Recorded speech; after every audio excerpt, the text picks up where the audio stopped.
Welcome back to Unicorn Dust Designs, you guys. My name is Sammy. In today's video, I was looking for inspiration through my past videos to see kind of what Christmas wood signs I've created for y'all in the past. And then I was like, you know what? If I'm doing this, then maybe other people want to do it too. So I compiled a video of all of my wood related Christmas crafts that I've done in the past. So with 2x4s, scrap wood, wood rounds, anything that I was getting inspired by while looking at my past videos, I put right here. So you guys, I hope you enjoy this long video of wood Christmas DIY inspiration, and let's hop right into it. So this is our first inspiration, and this is Haley B Designs, and I see her work all over Pinterest and knew I wanted to try and recreate something. So here's our first piece of wood. I'm going to try my hardest to start putting the measurements on the screen. So take a screenshot, write it down, because I suck at putting in the description box.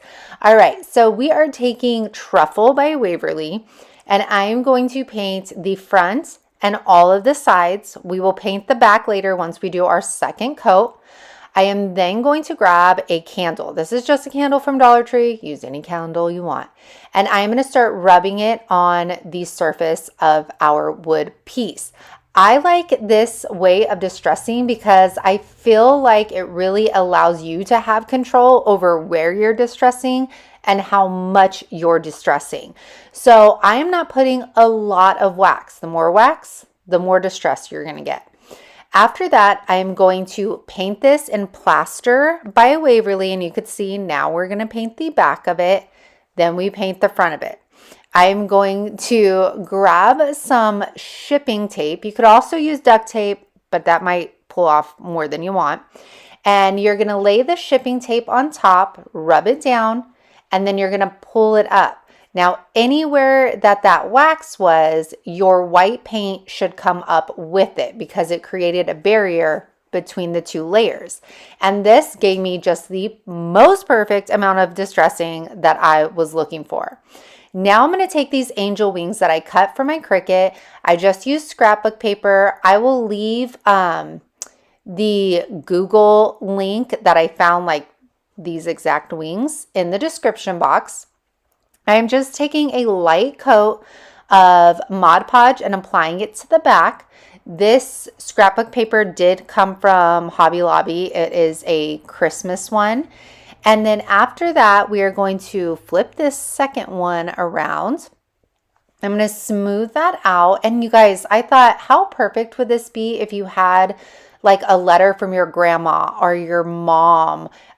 Make a copy of it and then cut out the angel wings and use it in this way. And what a beautiful gift it would make, or just something for you to have special that could come out during the holidays or shoot all year long. So I'm putting a thin amount of Mod Podge over the top as well. You could also use polyacrylic for this. And after that dries, I'm going to grab my gold Arteza puff pin.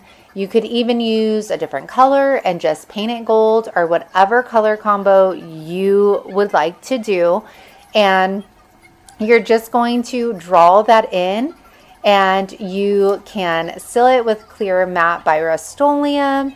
And you guys, this came out so gorgeous, and it was so simple to make. And especially if you're someone that does like craft fairs or have a booth, you can make so many of these in not a lot of amount of time. I love it. Let me know what you think and if you're going to be making one of these this holiday season. A portion of today's video. Now, I don't know the original creator of these. It almost looks like some of the churches that Haley B does, but I could totally be wrong, but I was inspired nonetheless. So, of course, I forgot to measure this piece of wood, but I'm taking Celery by Waverly, painting the front, the back, the sides. Y'all know the jam. Now I'm going to take the Antique Wax by Waverly in a stencil brush. I'm going to hit all of the edges, and then I am going to go over any of the parts of the raw wood that are still showing. I am trying to get an older, distressed look. Then I will take a paper towel and I'll wipe all that excess wax off. And you could already see how this is coming to life for me. Now we're going to grab that chippy paint stamp that I used in last week's video, or this week's video, and then I'm going to use that stone gray and I'm going to put it around the edges. I love this layering technique. I'm so glad I learned it, and you'll see more of it once you see the final product. Now, I'm taking a basic lead pencil. I'm going to sketch out, you guys, I am no Bob Ross, but I'm going to try to explain this as best as I can. So we're going to sketch out a long rectangle. Then we're going to do a really short pitch on top of our rectangle. Now I'm going to go on to the second level. And again, we are making another rectangular shape, leaving the other side of the rectangle off. I told you I'm not Bob Ross here. And then we are doing another very low pitch on top of this. Now, you guys, if it involves a ruler, most likely I wouldn't be doing this. So this is all freehand. If it's crooked, it's crooked. No big deal, okay? Now we just put a little triangle on top of that. Then I'm going to grab my white paint and a synthetic brush. I am going to try and just stay inside the lines. If you smear that lead pencil, it's totally fine because we are going to go back to that lead pencil later. So I'm just trying to stay as close as I can inside. But if you go outside, it's totally fine. I apologize if I keep repeating myself. I have a super scratchy throat and I have to keep on stopping and starting again. So my apologies. So, like I was saying, you don't have to be perfect. This is a hand-painted sign, and I think it turns out wonderful either way. Now that I'm done painting the entire thing, I'm going to go over to the pitches of the church and I'm going to give them a little bit more definition. Now, you could leave it like this and it'll look beautiful, but I'm going to go back over everything with my lead pencil once again. And you guys, this is like a standard lead pencil. I don't have like art pencils, or I don't even know if they're called art pencils. But anyways, I'm going to draw back over that, and then I just rub my finger over the lead pencil markings. I think this creates a shadow. It gives the church more definition. But like I said, you do you. If you liked it just white, leave it just white. And I'm going to follow that all the way up the church and outline all of the pieces once again.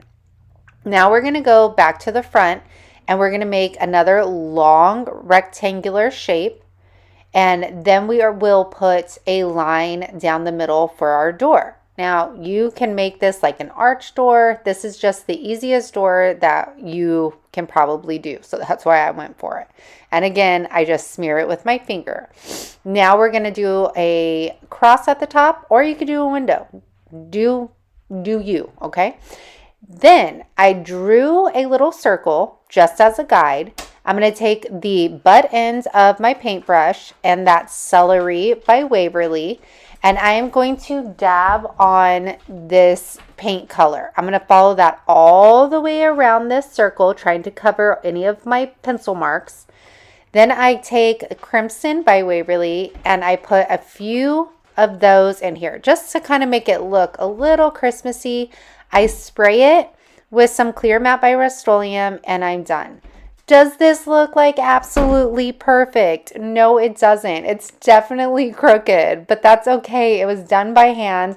I personally think it looks gorgeous. I love the way that it came out, and do you see that like chippy paint on the right side? I like it. So hopefully it inspires you to try out some hand painting yourself. Y'all know I had to put some IOD molds in this video. So I saw this beauty, and I don't have those molds, but I do have the holly molds, and I have yet to use them for the holiday season. So I'm using my amazing resin. You guys, I'm like addicted to this stuff now. I don't know if I'll ever go back to air dried clay. And it is just a 50-50 ratio. You stir it for 40 seconds and then you start pouring it in your molds. This dries within 5 minutes, and I've learned so much from you guys in the comments. So, I mean, if you see something I'm doing and you know that like there's an easier or better way to do it, leave it in the comments because I do read them and I appreciate all of your guys' feedback and constructive criticism. So after this is the box I use. You could get it at Hobby Lobby, and then they sell it on Amazon. It's in my link, but it's $4 more.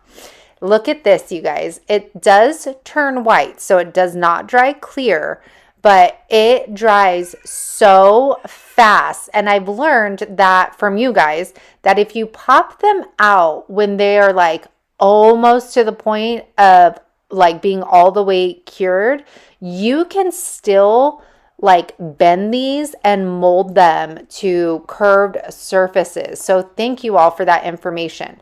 So those were just extra ones that I made because I did too much resin.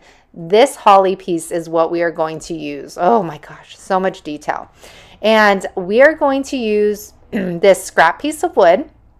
I'm going to apply our holly on with some tight blonde wood glue, and then I'm going to put some hot glue on there so we can get an immediate hold and we can keep working through our project. And oh my gosh, you guys, I think this one's my favorite. Y'all let me know which one you like the most in the comments. So now I'm taking Plaster by Waverly and a brand new chip brush. Please tell me why I did that, because all it kept doing was getting bristles everywhere. But we need the chip brush. I like using it for molds because it gets in all of those details. Now here you go. Take a screenshot. Of course, I had already lost my measuring tape and it was the same day, couple hours. I don't know. Okay, so after this, I'm going to take this family stencil that I cut for my Cricut. I'm using my Aura Mask A13 stencil vinyl that's in my Amazon store link down in the description box. We are going to line this up. Now, y'all, I tried the Frisco transfer tape that you guys have recommended in the past. I finally bought some, and I like it. Will I fully switch from my vinyl use? No way, Jose. Like, no way. This is nice, but it was too sticky for my taste. Now I'm going to take Ink by Waverly and my Dollar Tree stencil brush, and I'm going to go ahead and stipple that on there. I only have to do one coat.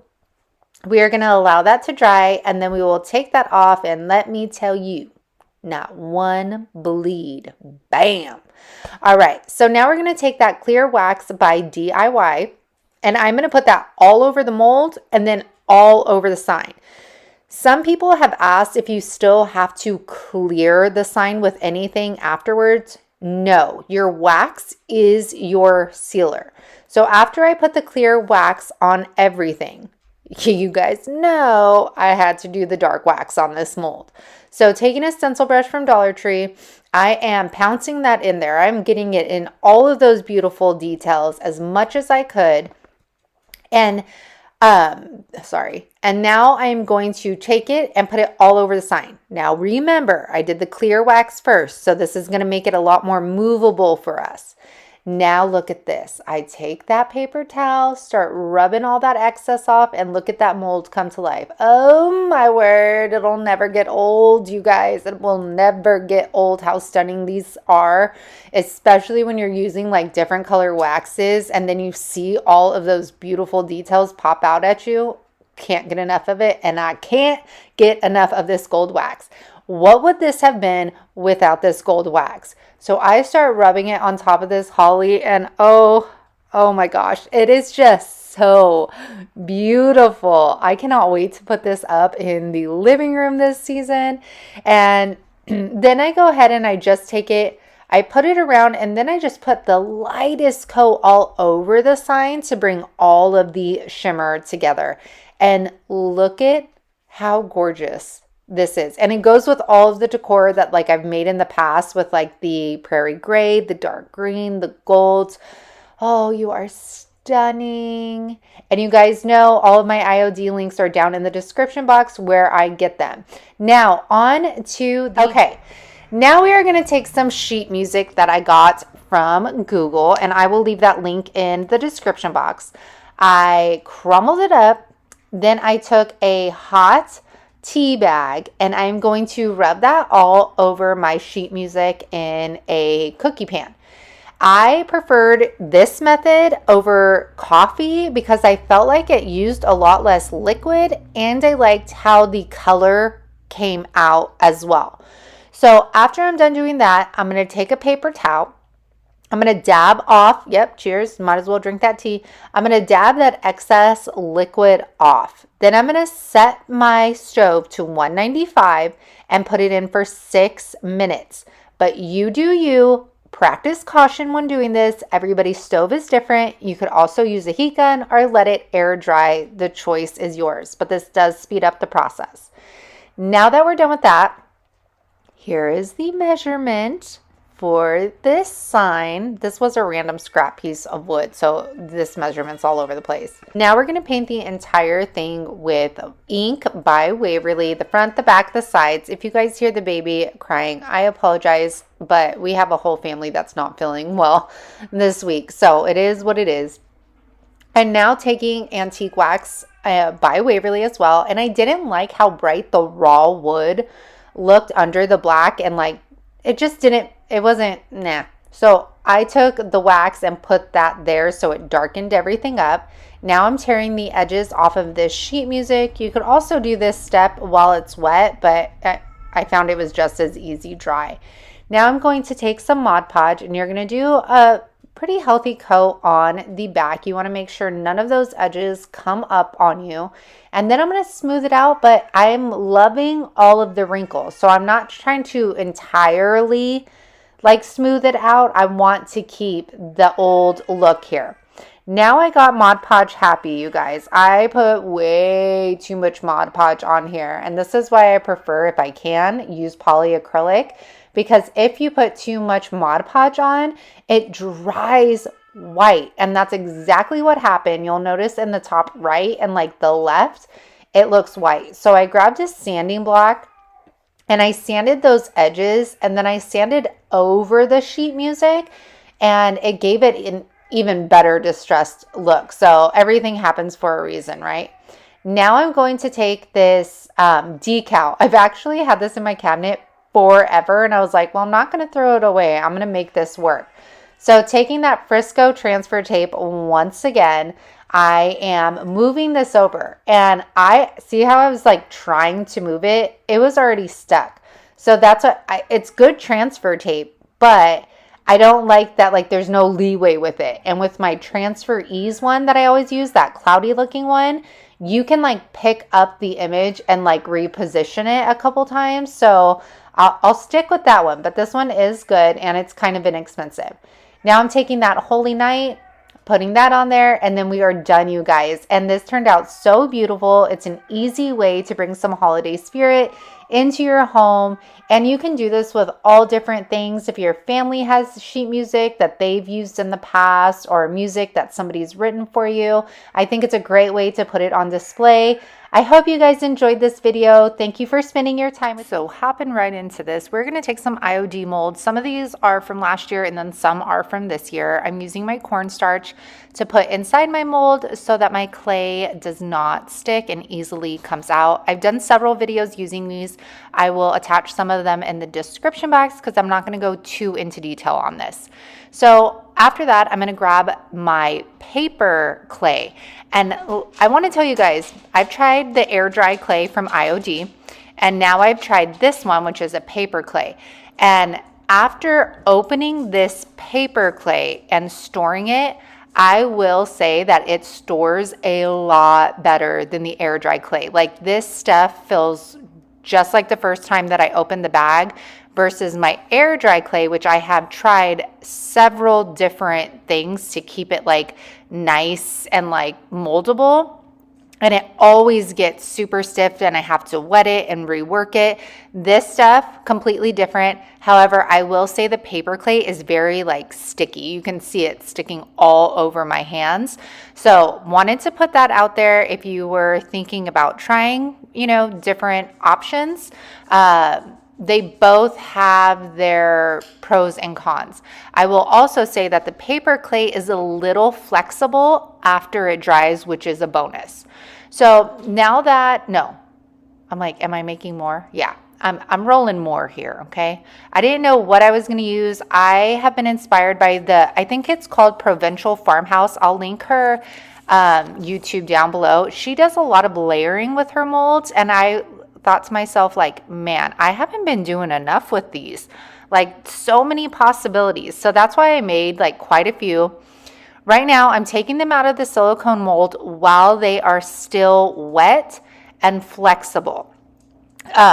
You can see how easy these are coming out. They are absolutely beautiful. This is last year's mold. You could possibly still find it on Etsy or by going to IOD and finding a retailer near you.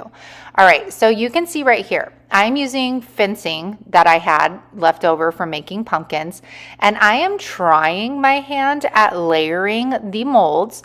And I am just going to use the Type Bond wood glue. I will say that I wish I would have used my Star Bond, because when this dried overnight, the molds kind of lifted off the wood. But I don't also know, that could have been just the paper clay and the way it dries when it's wet. So if you guys know, please let me know down in comments. I am trying all of this out. Like, I'm new to molds and everything, so I'm learning every single time that I do this. So I am happy to learn from you guys. So you can see I just kind of layered them on top of each other. Then I'm going to add this Christmas tree. I totally thought I was taking this somewhere completely different. And then once I started painting and waxing it, I ended up leaving it. And you guys will see. Sorry, you guys will see. Okay, for the second piece of fence, I am going to take all these 3 different Christmas tree sizes, and I wanted it to look like the Christmas trees were getting further away in the background. So that was like my thought process behind. No, get off the couch, off the couch, off the couch. Oh, you guys, this is life. I'm sorry, I'm not starting over. And then I'm going to add a couple sizes of snowflakes here. Now, the fun part, bringing this to life.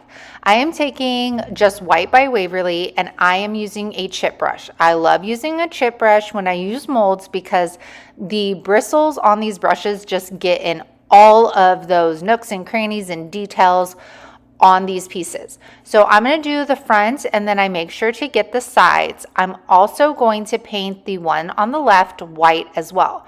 What we're going to do different with them is use different color waxes. I just wanted to see the different looks that we would get using these. So for this one, I am first coating both of them with clear wax by DIY. This is going to help the colored wax be a little bit more movable, and you'll see what I'm talking about next. So I'm going to take the dark wax that we all have come to love from DIY, and I'm going to brush a healthy amount on that. You want to get more on your molds than you do the flat surface. And then I am going to take a paper towel, and I'm going to start wiping that excess off. So this is where that clear wax comes in handy. It's allowing me to move this dark wax and wipe the excess off. And you can see how the dark wax sits in all of those beautiful details. Well, for me, that wasn't enough. So I went in with more dark wax, like up under the tree branches, and then I wiped it away again. And look at how beautiful this is. Oh my word.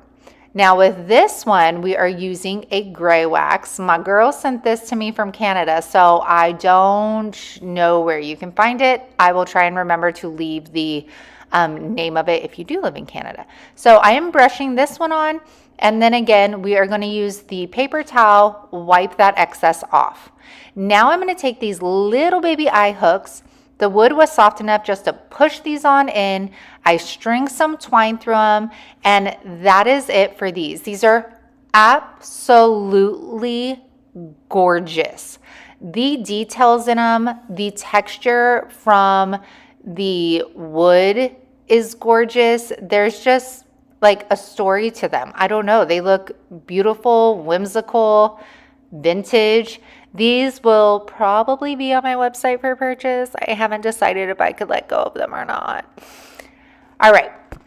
This next one is super easy. We are taking, I think this is a 12 by 12. It was already cut on a shelf in my garage. I'm going to say it's a 12 by 12. And I'm taking Crimson Red by Waverly. I'm going to paint the front, the back, the sides, all that stuff. Now I'm taking the IOD Christmas transfers and I am going to cut the image out that I want. Now, I've told you guys many times, I get my IOD products from Bonda at thepaintedheirloom.com. If you are unable to find something that you want on her website, then you could always go to ironorchid.com and find a retailer near you that might have these. So you guys have seen me use the transfers. You place it on, it has a little bit of tack. You take your scraper tool and you start scraping and lifting at the same time. After you're done, you're going to be left with this beautiful image. You take the carrier sheet and then you're going to kind of buff it to make sure that it's on your piece of wood. Now I'm taking this Santa stamp. This is from last year. I'm sorry, but I had to use it. And I'm taking my white ink, also from IOD, and I'm placing Santa Claus on here. Now, when I took it off, it's so weird because up close, I couldn't tell. I was like, I can't tell this is Santa Claus. It didn't come out vivid to me. So you see, but from far away, like looking at it now, I'm like, oh, you could clearly make out that Santa. Well, at the time I was like, nope. So I put black ink on the stamp and then layered it on top of the white. I use this Briar, but I prefer using my hands to rub the stamp down. It almost though made it look like an etched in like Santa Claus. My daughter knew exactly what it was, so I was like, okay, it works. Now I'm taking these stamps. I did get a new font in stamps. These come with uppercase and lowercase letters. I will leave the link for these down in the description box. I love this font. It's like a courier font, like super classic. And I'm going to take my kitchen mat. I'm going to be using the white ink for this one. And so you guys know IOD has several colors, white, red, green. They have a yellow, a blue, a gray. So they have several ink colors to choose from on the website. So I'm going to rub those on. I'm not going to make you guys watch me do every single one. I'm going to stamp out Better Not Pout. I put a sawtooth hanger on the back of this and spray it with clear matte by Rust-Oleum. Since it is a sign, it's not going to be touched. And this is how it turned out. Let me know what you guys think. I love how the Santa Claus looks etched in there, doesn't he? I like it. And I don't know why. I felt like putting Better Not Pout. Let me know what you think down in the comments. Moment because I had to jump in here real quick because a lot of things have changed since last year when I made these videos. I now have a full website where I carry DIY paint products. I also carry IOD items as well, along with recycled decoupage paper, salt wash, my thrift finds, my upcycled digital files. Y'all, I got it all on this website. But the link is going to be in the description box. It's unicorndustdesigns.com. If you don't see something that you see in the video, please email me. That is also in the description box and let me know, and I can help you out with that. Hopefully you guys decide to visit the website and browse. And now let's get back into the video. Now I found these beauties, 4 of them for $5.99 at Savers. 2 of them I'm going to sand, 2 of them I'm going to leave as is. You guys, oh my gosh, I'm obsessed. So trying amazing resin out for the first time. It cures within 10 minutes. It has 2 parts and it's so easy. It's just equal parts bottle A to B. You mix it for about 40 seconds. You'll feel that it kind of gets like, you could feel the warmth of it in the cup. I do recommend getting paper cups though versus this. This is a laundry detergent cup. And after you mix it, you pour it in your mold. And you guys, I wanted to literally pour every single mold I've ever gotten from IOD because this was so easy. Like I said though, I am going to get paper cups just because it's going to be easier to kind of like bend them and get them in the little details. And another thing is, go with a little less as you start coming to the tops of the mold, because as it firms up, look at this, already turning white. Of course, this is sped up, but like when they said 10 minutes on the box, it literally only took 10 minutes. But like I was saying, once they start firming up, they kind of create a little like roundness or something to the back of it that puffs up. So to keep it flat, don't go too far up as you're pouring those molds. But this is amazing. And then as I pop them out, I am ecstatic. This was so satisfying. The details, I mean, you see the details with the clay, but the details with this was just out of the world. The only negative is you can only use these on things that you're going to be doing with a flat surface. So you obviously can't put this like on a bowl or a can or anything like that that has a curved surface. So only flat. So after that, we are going to grab these, I guess they would just be wall decor maybe. And I am getting some of this vintage scrapbook paper. This is just a Christmas packet from Hobby Lobby. I am pressing down around the circle, and then I'm going to cut that scrapbook paper out. I will apply Mod Podge directly to my piece, and then I will apply it to the top of the scrapbook paper as well, and then I will hit it with my heat gun to hurry up that drying process. Now I'm going to take my molds. I'm using vintage green for my bow. I do 2 layers, and then I am going to put hazelnut on the bell. I thought it was a nice way of getting like a gold look without going metallic. Now, of course, I take my gold wax, and you guys, you would never know that this bell had so much detail until you put wax over it, because the top of this has, look at that. You would have never known that it had those beautiful details up there. So I put the gold wax on the bell, and then I put it on the bow as well. I mean, why not? It's Christmas. Let's make everything shiny. And now I'm going to use my Star Bond glue and attach that.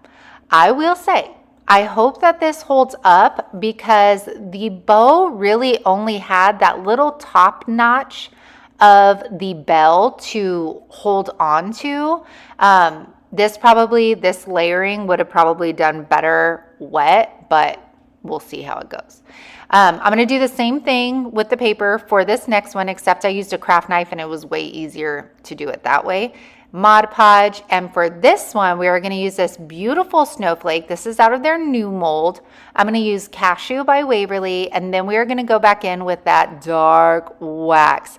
Y'all, this looks so vintage after I'm done. I love it. So I put a heavy amount. I am making sure I get into all the details. Then I'm going to take my paper towel. And you know what? This time I didn't use the clear wax, and it still moved around pretty well. But you could see the right side I wiped versus the left side with the dark wax. So you can see like that difference of wiping it down. Now I'm going to take my accelerator and spray it on. This just helps that Star Bond to like automatically adhere and not move around. Okay, these, you guys, ended up being my absolute favorite. This color, everything is my vibe right now. And if my kids were older and out of the house, I'd be basing all of my Christmas decor off of this. So the 2 that I sanded down in the middle, I am going to paint with ink by Waverly. I only have to do 1 coat, and then I'm going to let that dry. Now I'm going to take my bird molds, and I am also going to paint those black. I'm going to paint both of them black. Again, just 1 coat. Now I'm going to take the brush with the gold wax, and I'm going to brush these on. Now you guys have seen me use my finger every time I've used these, but I didn't want to just get the top of the mold. I wanted to get in all of the details. This looks blurry, I'm sorry, of the birds. So that's why I chose to use this stencil brush so that I could get it everywhere. And then again, using that Star Bond glue, after like 5 minutes of trying to find where I wanted to place these, I stick those. Oh my gosh, you guys, are these not so gorgeous? Oh, I want to do like a whole mirror in these. I don't know. And then I brush the excess just so you get a little shimmer on that black paint. And then for our watch, of course, I had to do the same thing. I painted it black. I put the gold wax on top of it, glued it, and this actually matched like the top of this wood piece, and then I dusted some of the gold on there, and this is how they turned out. These are so stunning, and look at what a great way of taking something at the thrift store that was so outdated and giving it new life. I am absolutely obsessed with them. I might put these on my website. The Bell one, I just don't know if it would make it through shipping. And then these two I might keep for myself. I need to stop keeping things for myself, but look at how gorgeous and detailed those are. Whew. Oh boy. Okay. This one's a wood round. I wasn't filming when I painted it, but y'all know how to paint a wood round. I'm using my sponge roller. I did the front and the sides. For some reason, I didn't paint the back. You guys know I always paint the back, but I didn't, but that's okay. Now I'm taking my transfers from IOD. This is huge. This is an 18-inch round, y'all, and you can see how well this wreath fits on here. It's stunning. So I am just trying to find the placement. These meet up so well. There's no hard work in this. We're going to take them off of their carrier sheet after I'm done finding the placement. And like I said, they have a little bit of tack to them. So once you peel them from the carrier sheet, you just kind of smooth it down and it'll attach. And then you get your scraper tool and you'll start scraping those out. And as I'm doing mine, I like to scrape. Is scrape the right word? I don't know.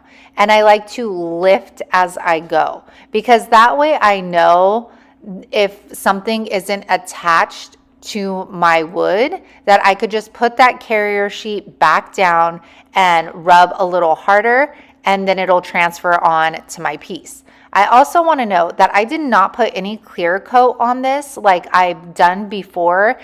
And I actually think that the transfers do better without the clear coat down, but that is just my opinion. You do you. All right, now moving on, you can see these match up so beautifully.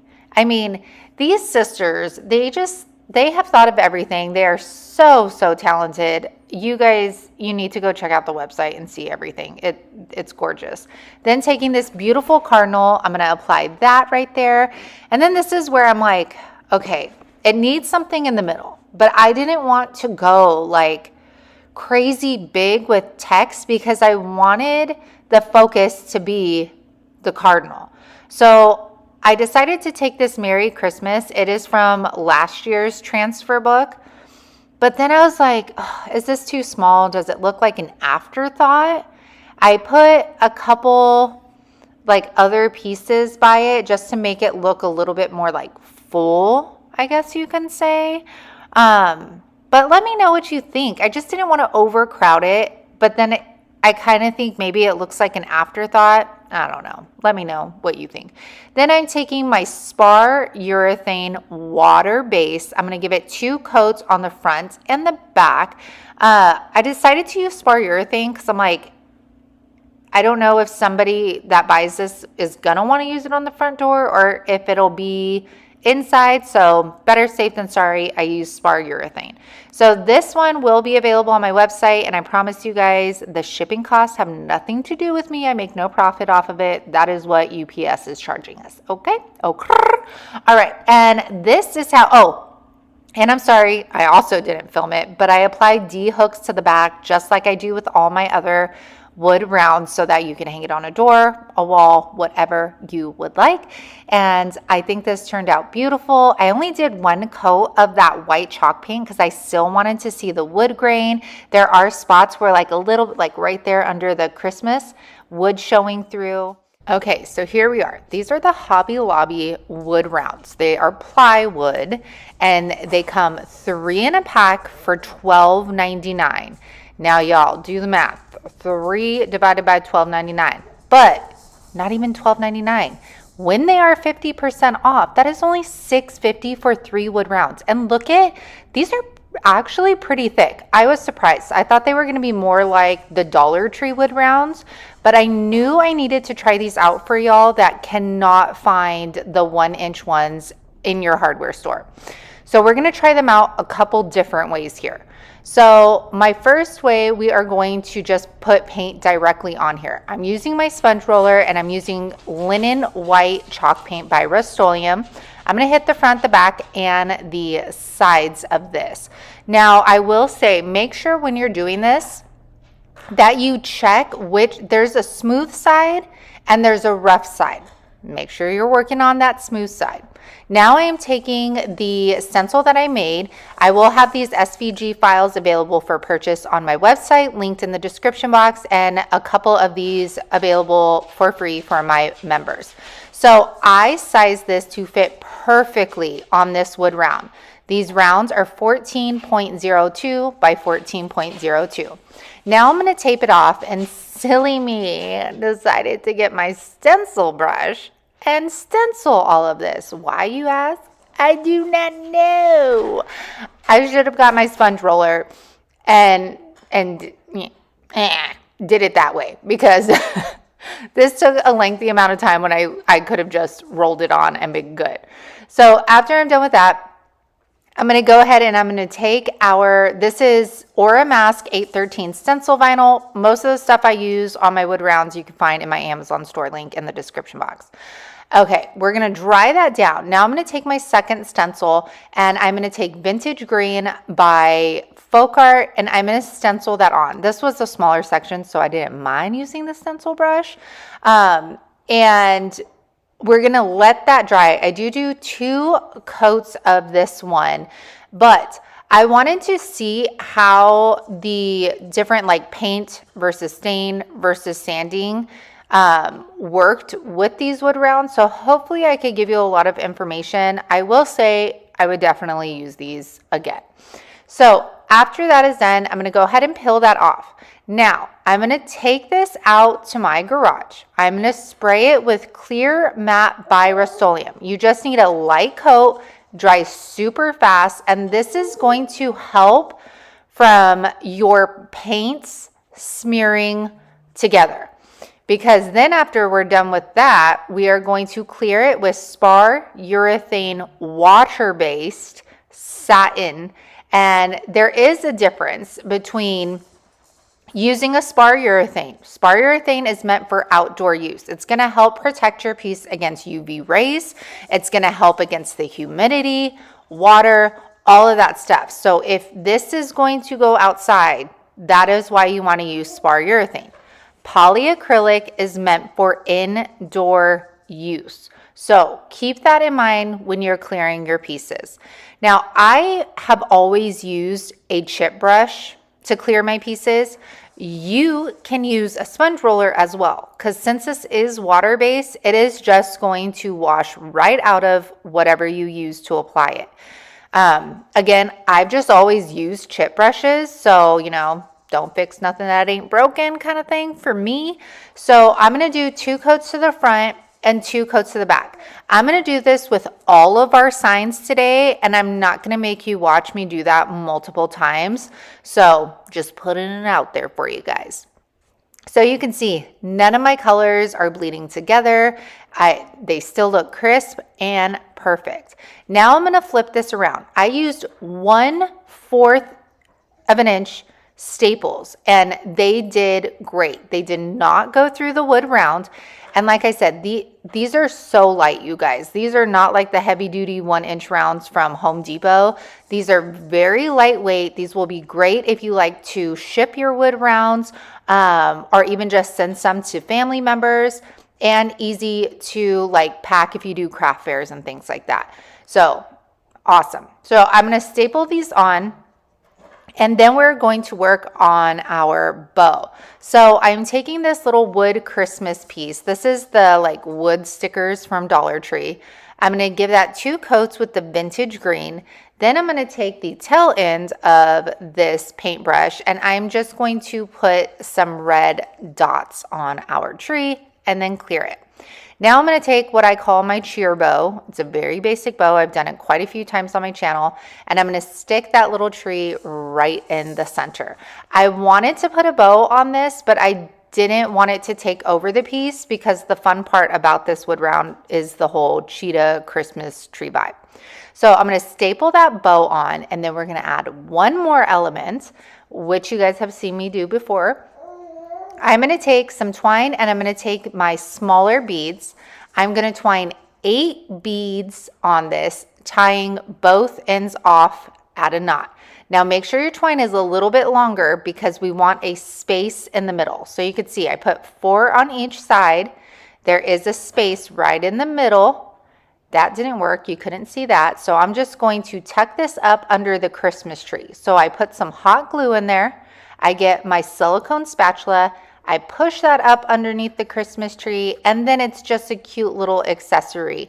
And I love the way this turned out. You guys know my whole vibe with cheetah, and if you are new, hello, my name is Sammy. I am addicted to cheetah, and I love the color combo. It worked out perfectly. Let me know what you think about this wood round down in the comments.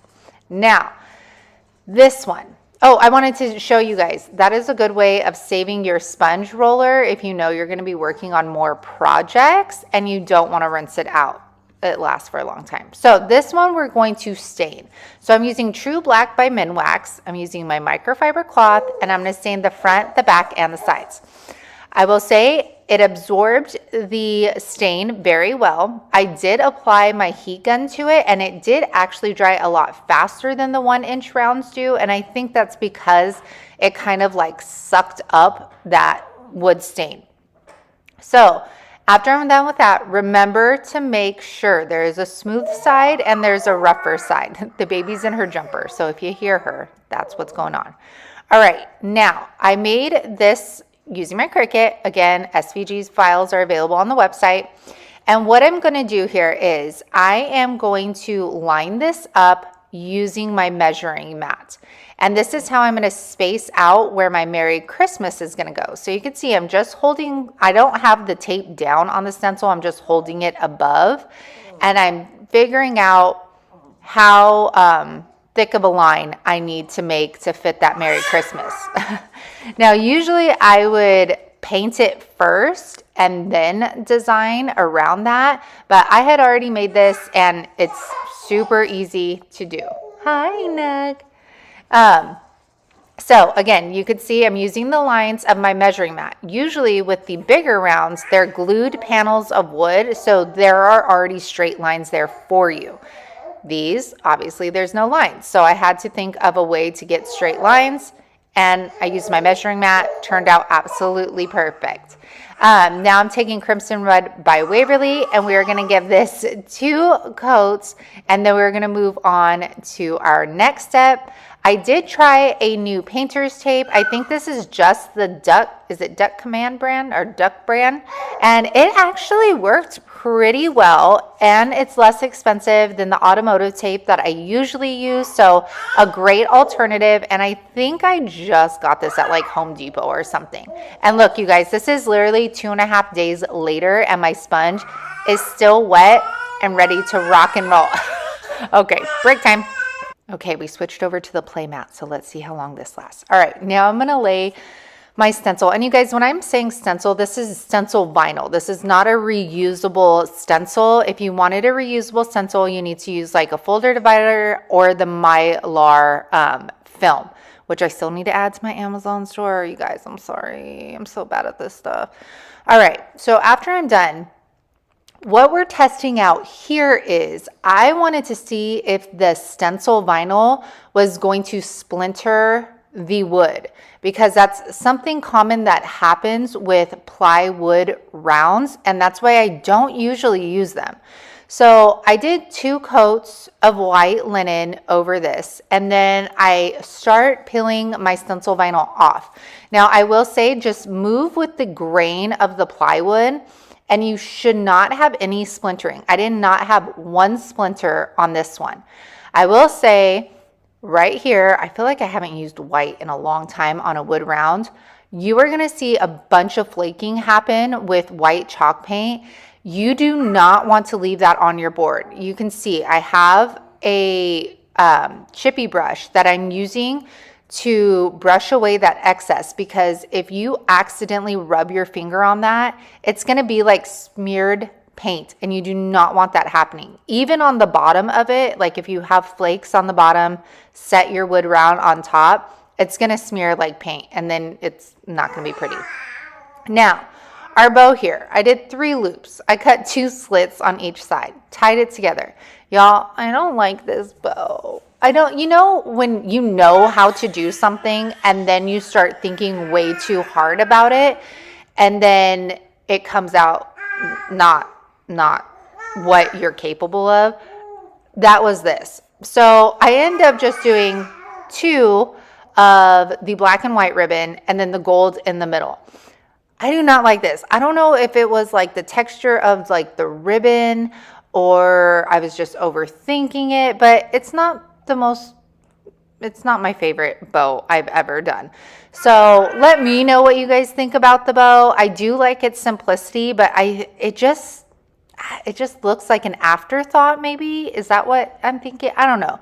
You guys let me know. Do you like the color combo? And that's what's fun about all these wood rounds, is you can make them any color you want. I mean, the stencil is there. You guys create what you want. Now with this one, I stained this one Early American. Then I'm going to use my measuring mat again to get my straight lines across. I'm using this very thin automotive tape. My brother uses it for pinstriping.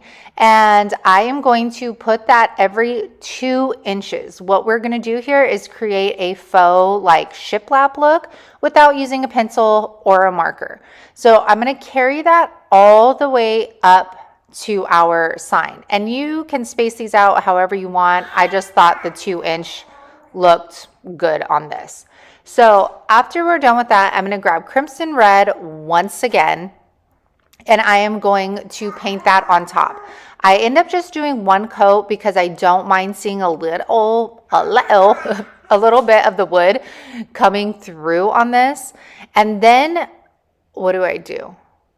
I don't know. I don't know what I do. But anyways, this is the one, by the way, that I tried taking outside.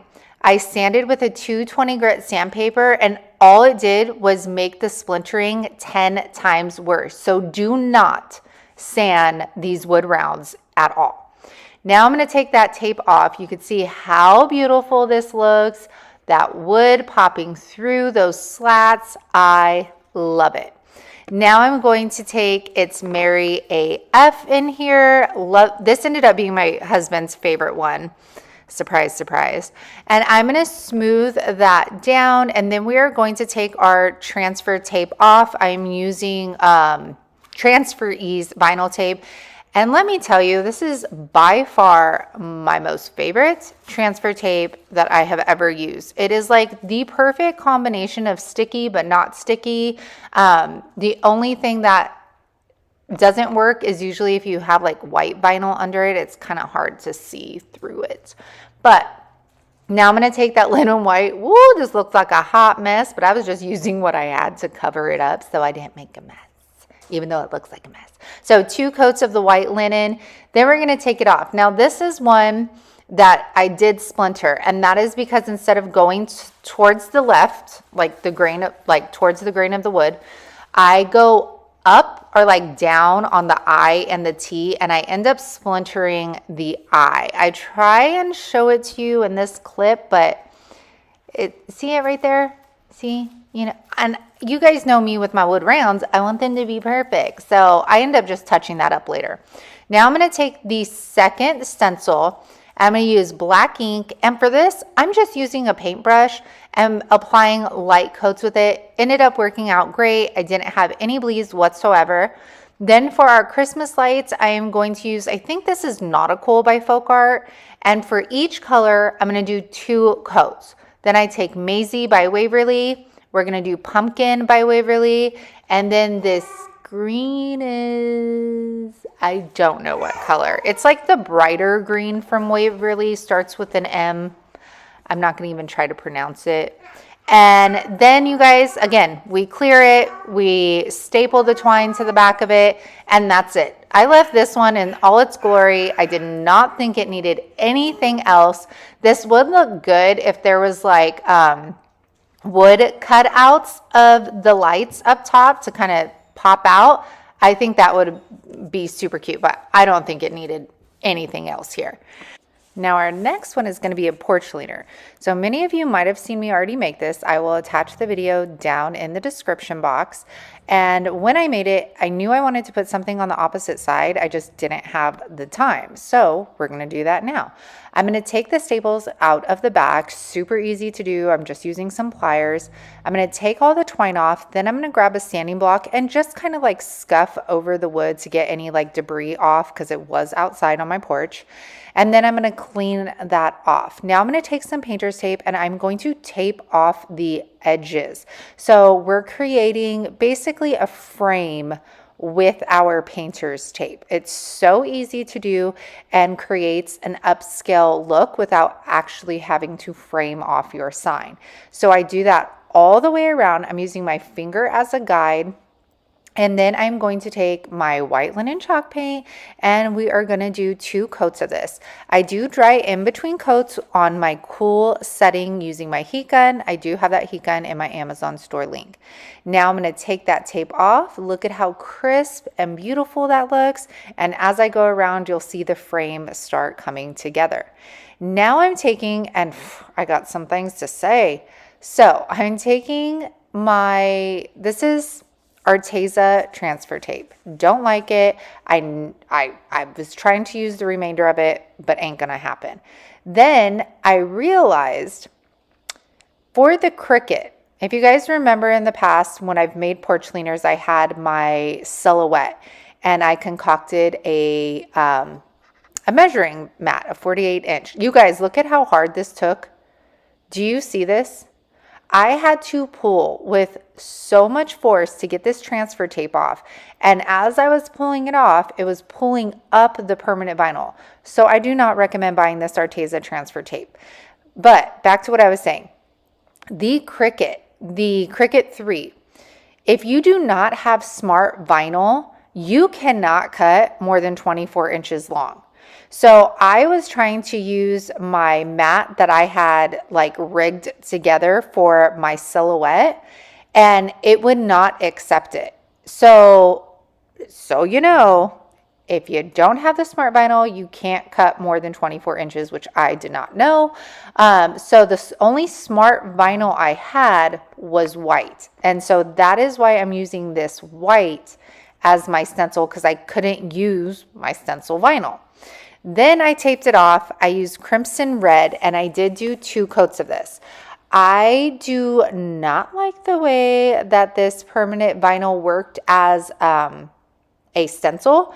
I got bleed through. I got some of the like paint chipped up with the vinyl. Just wasn't my favorite. Cricut does make stencil vinyl. However, I did not have a long enough sheet to cut this length. So hopefully that helps some of you guys out for future reference. All right, so now we're going to peel that off.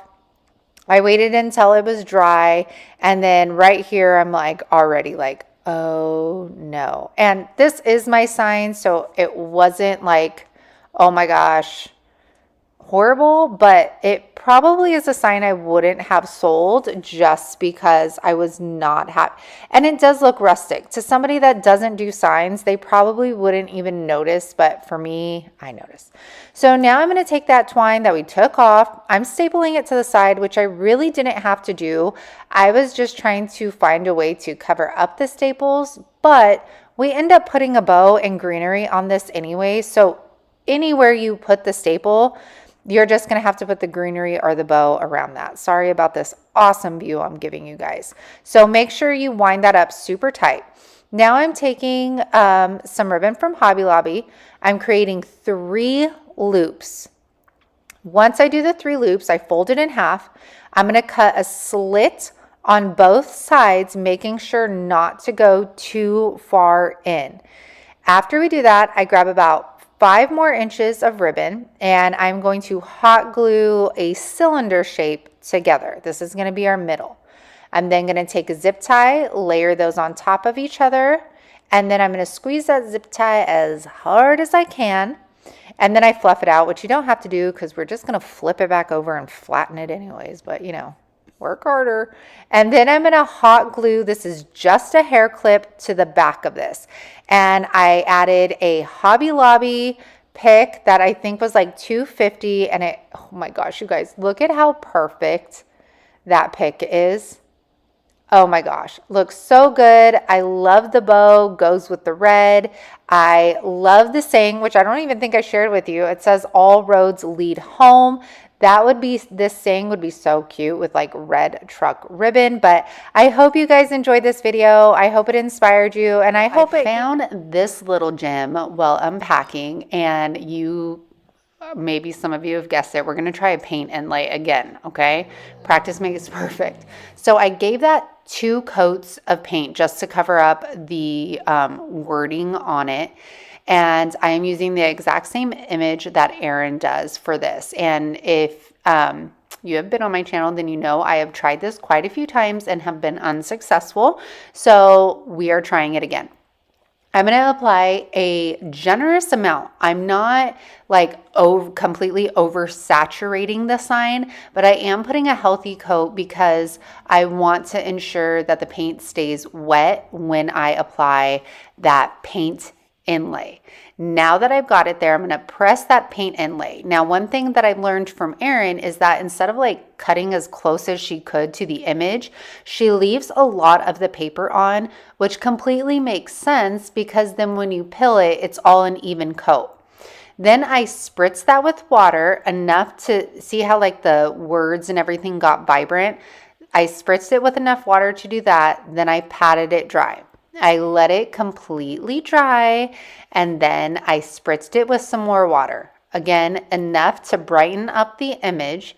I let it set. You guys told me let it sit for like, 3 to 5 minutes. That was the toughest thing I've ever had to do. But you guys, we had a successful paint inlay. Look at this as I'm like peeling it back. I'm like, oh my gosh, look at, okay, it's going, it's working. And it worked. Yep. My first successful paint inlay. So just because it doesn't work the first time, you guys have to keep practicing. You have to get those IOD products out if you have them, and you have to keep working on it.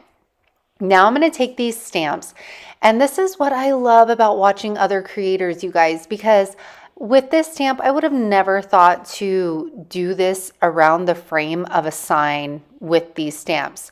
So when you watch other creators, they might not necessarily, I mean, she's totally my vibe, but like they might not necessarily be like your style or your home decor, but you can learn different ways of using things that you have from other creators. So I was super excited to finally take this stamp out and put it to some use because it's absolutely beautiful. These are stamps that you could use all year long as well. Got a little crooked there, but that's okay.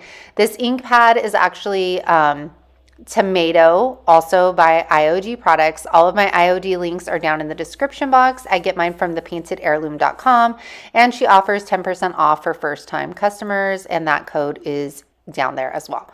All right, so I am following this all the way around. Then I do clear it, and when I say clear, that just means that I am spraying it with Clear Matte by Rust-Oleum.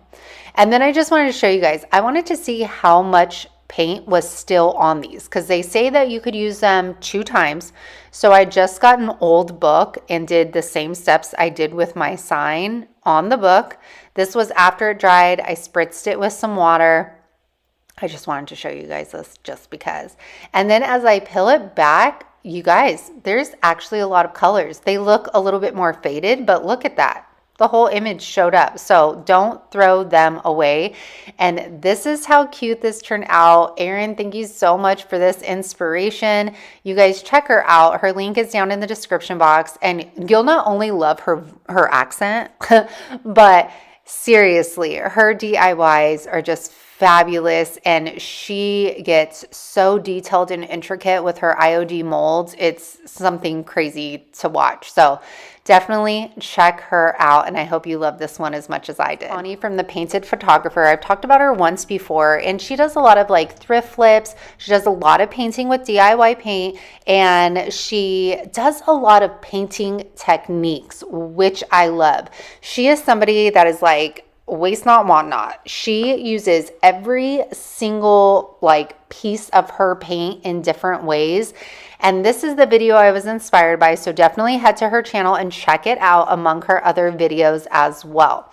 So this first one, we are doing almost exactly like hers because it was so cute. I'm taking a piece of wood. Again, don't know the measurements. Somebody suggested I keep a tape measure by my craft table, and I do. I guess I am trying to do my DIYs while the baby's sleeping, and sometimes I just don't think of it, so I apologize. Now I'm taking one of these stamps. This is also IOD. I haven't used this one actually at all this season. I think I'll be using it a lot more in the winter.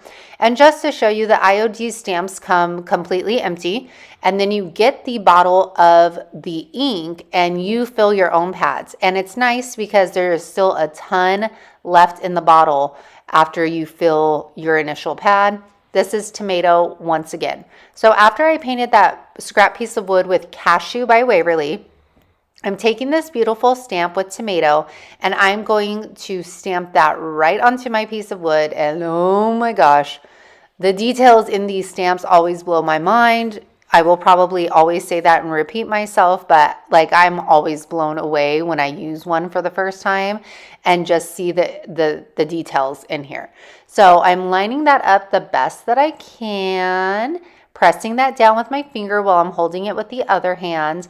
And oh, is that not beautiful? And you could use this stuff on clothes, glass, everything. I really wanted to use the bear, but then I was like, he's going to cover up the whole stamp. So we go with what Connie used. And this again is a IOD transfer. I know Vonda is sold out of this one. So if y'all know any other stockists that happen to have this on hand right now, please feel free to comment them down in the description box. In the comments, so other people could potentially find these as well. Now, after I put that little guy on there, isn't he cute? I'm going to grab another stamp, and it says, I think, cozy something, stay cozy. And I put some green ink also from IOD on there.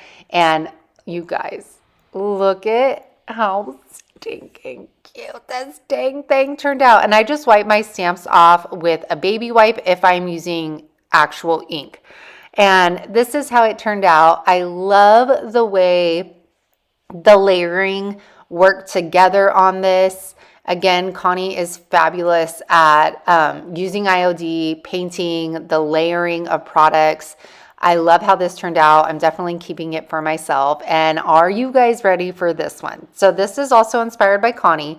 And you guys, I painted this whole piece of wood elephant gray and then was like, you wanted that red. So I'm going back over with crimson red, the front, the back, the sides, all of that jazz. Now, here is what she does. This whole baking soda and paint, that's not new to you guys. Get it, got it. But I'm going to pour a bunch in here. I want this to be thick. And what Connie does, she not only does this with the baking soda and paint, but she does it, you know, the chunky stuff that forms in the lid of your paints. She, like I said, does not waste anything. And she uses it for this same thing. So I'm taking this stencil brush from Dollar Tree. And I am pouncing that onto my corners, and then I'm thinning it out as I come up the edges. What I do next is I'm going to get my heat gun, and with the heat gun, I'll eventually get there, you guys. Okay, maybe not till later. Let's see. No, right here. Now, as it's drying, you know, it's getting a little bit more tacky. So I keep stippling over that baking soda mixture because it creates even more texture on there. I was then thinking, you know what, let's frame this out. Let's put it around the entire thing. So again, I grab a good amount of that baking soda mixture And you could see I'm just stippling this on heavy around the corners, and then I start thinning out as we work our way inside the frame. Then I get my heat gun and do the same thing. Once this completely dries, I'm going to take another one of my transfers. I've been dying to use this bear transfer. Y'all, I'm saying it a lot in this video, but the details, like this bear's eyes look like it's looking into your soul and saying like, take me home and let's cuddle together in front of the fireplace. They're just so beautiful and intricate. They're beautiful. Okay, and then I burnish it, and that's just rubbing the image so that I make sure that it's stuck to that wood. Now this is where the magic is going to happen. I take my white wax with a chip brush, and as I go around that textured baking soda, do you see how this is just coming to life? It is like you're looking through a frosted glass window.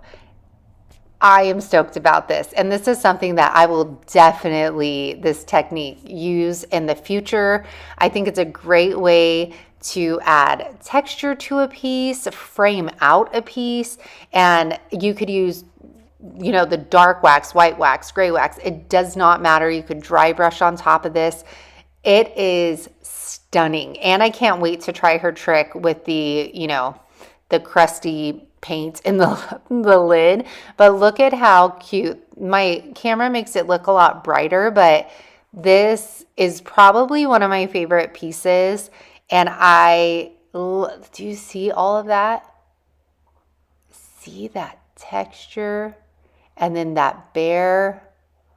Oh, it's so beautiful. Oh my gosh. Let me know which one you are going to try first in this video. Now, this is the Crafty DIYer, and I just stumbled upon her videos actually pretty recently, and I saw this beautiful Christmas DIY video, and that's what attracted me to her channel. And she does a lot of thrift flips. She also works with IOD products, but that's not the only thing that she does. She is super talented, and I think you guys would enjoy her videos as well. So again, all of the links will be down in the description box to their channels and to the videos that I got inspired by as well.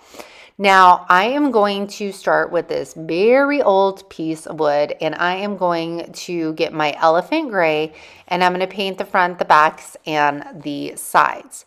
Then I go in with white by Waverly, and I will do the entire board with just a messy coat.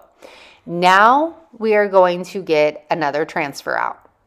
I'm going to use this deer transfer. I'm making this like exactly like hers because I loved it.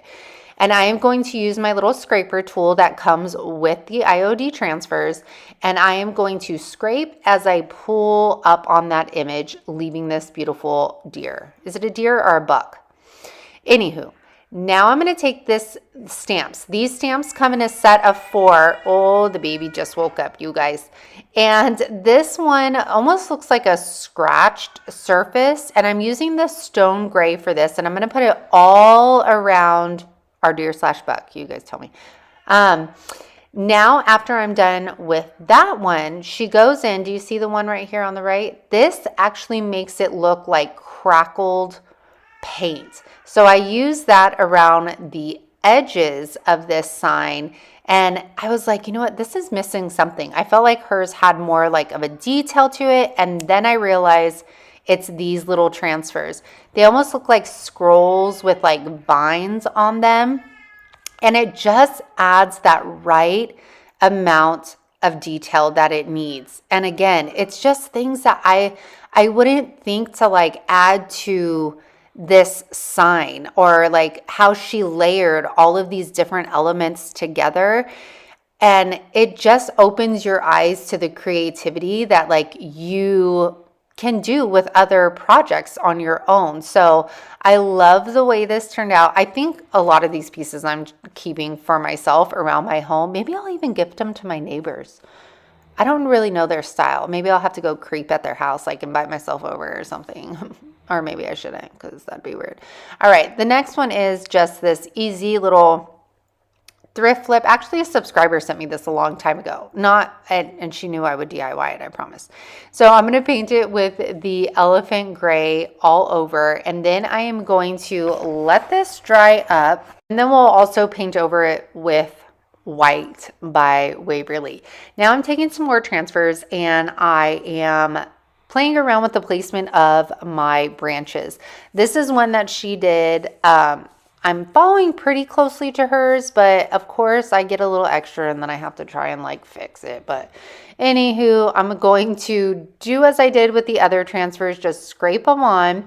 I start layering up. And that's what's fun about these transfers is you can layer them. So they don't have to just be, one transfer and that's it. You can stack the transfers on top of each other to create your own images. And that's something that I don't do very often. And I'm like, come on, girl, you got an imagination. Like, let's start using these things. So I add this beautiful bird as well. And then, of course, in my mind, I'm like, oh, this needs a second bird. So let's add another branch. Well, y'all, it just did not work out for me. I tried, but I just couldn't see it. So then, of course, we have that weird branch that's sticking out from the bottom of this sign. So I'm like, okay, I got to cover it up. I get another pine cone, and that's how I kind of tie it all in together. But it still came out cute. I would definitely say my favorite out of this entire video is the bear sign with all that beautiful texture. But this one was like really cute. It was simple and it was very easy to make, and it was fun playing around with the layering of the transfers. And y'all, you could also get transfers on Amazon. You don't have to purchase them from IOD. Just checking back in with you guys to see how you are enjoying this Christmas wood DIY video. I wanted to remind you guys, if you are somebody that doesn't really keep wood on hand in your garage, you can go to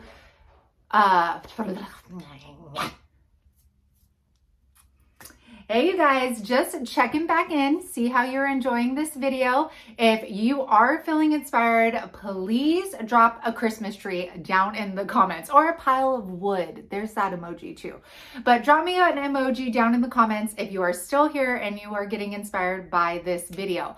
I wanted to remind y'all, if you are somebody that doesn't necessarily carry wood in your garage, go to the hardware store. They will cut any measurement that you want out of a piece of wood. And you could even, if you go to the very, very back, they usually have a rack of discounted ones. Sometimes it has like paint spilled on it, or it's a random cut that they can't use. And usually it's 70% off, at least at Home Depot in Kansas it is. So definitely check those out. Also check Facebook Marketplace for free, like fencing and things like that. But there are other ways of getting your hands on wood. So make sure, especially Facebook Marketplace, you guys, because sometimes people are giving that stuff away for free, which is my favorite way to get wood.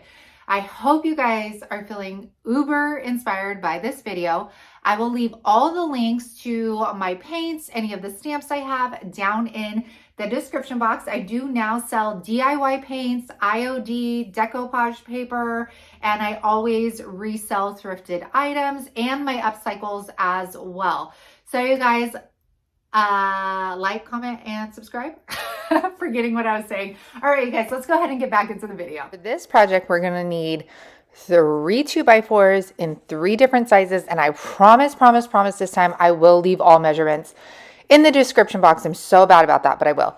So this first one we're going to paint with white chalk paint. We're going to do the front, the back, and the sides of all of them when we paint. Then I'm going to take this painter's tape and I am going to go at an angle. I'm going for like the candy cane stripe look, okay?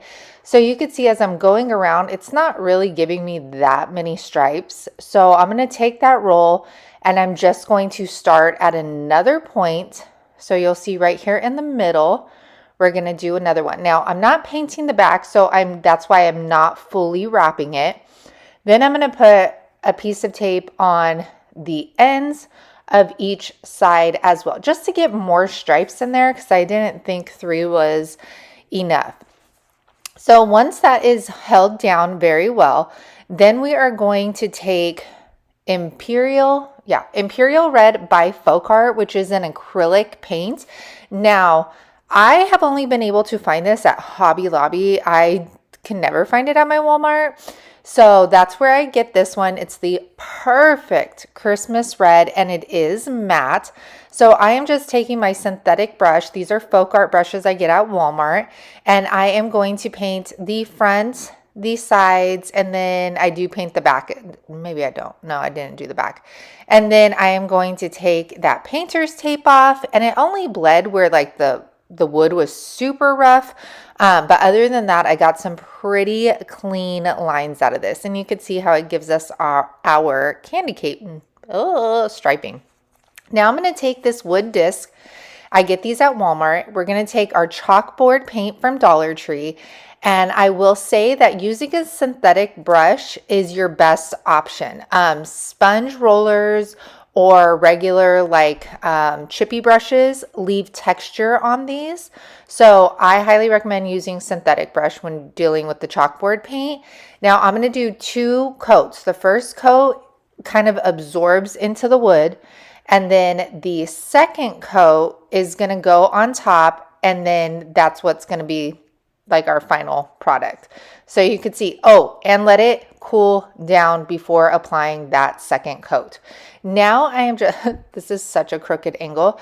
I am finding the middle point of our 2x4. I'm just going to apply it on there with hot glue. And then we are going to, what I should have done, you guys, too, was clear the striped block before I put the chalkboard sign on. Now for this one, we're going to do antique green, front, back, sides, all of it. I'm going to grab that gold wax that I've been obsessed with from DIY, and we are going to apply that all over these edges. Isn't that so gorgeous? I wanted this one to be a little bit more simple, so you can see I'm dragging it around those edges, bringing it in at the sides, and then I do put some on the top as well. Now for our biggest 2x4, we're going to take that Imperial Red and cover the entire thing.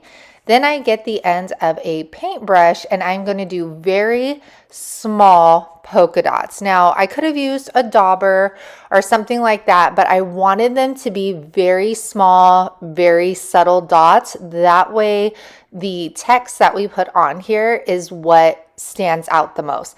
And you guys, the color options for this DIY are absolutely endless.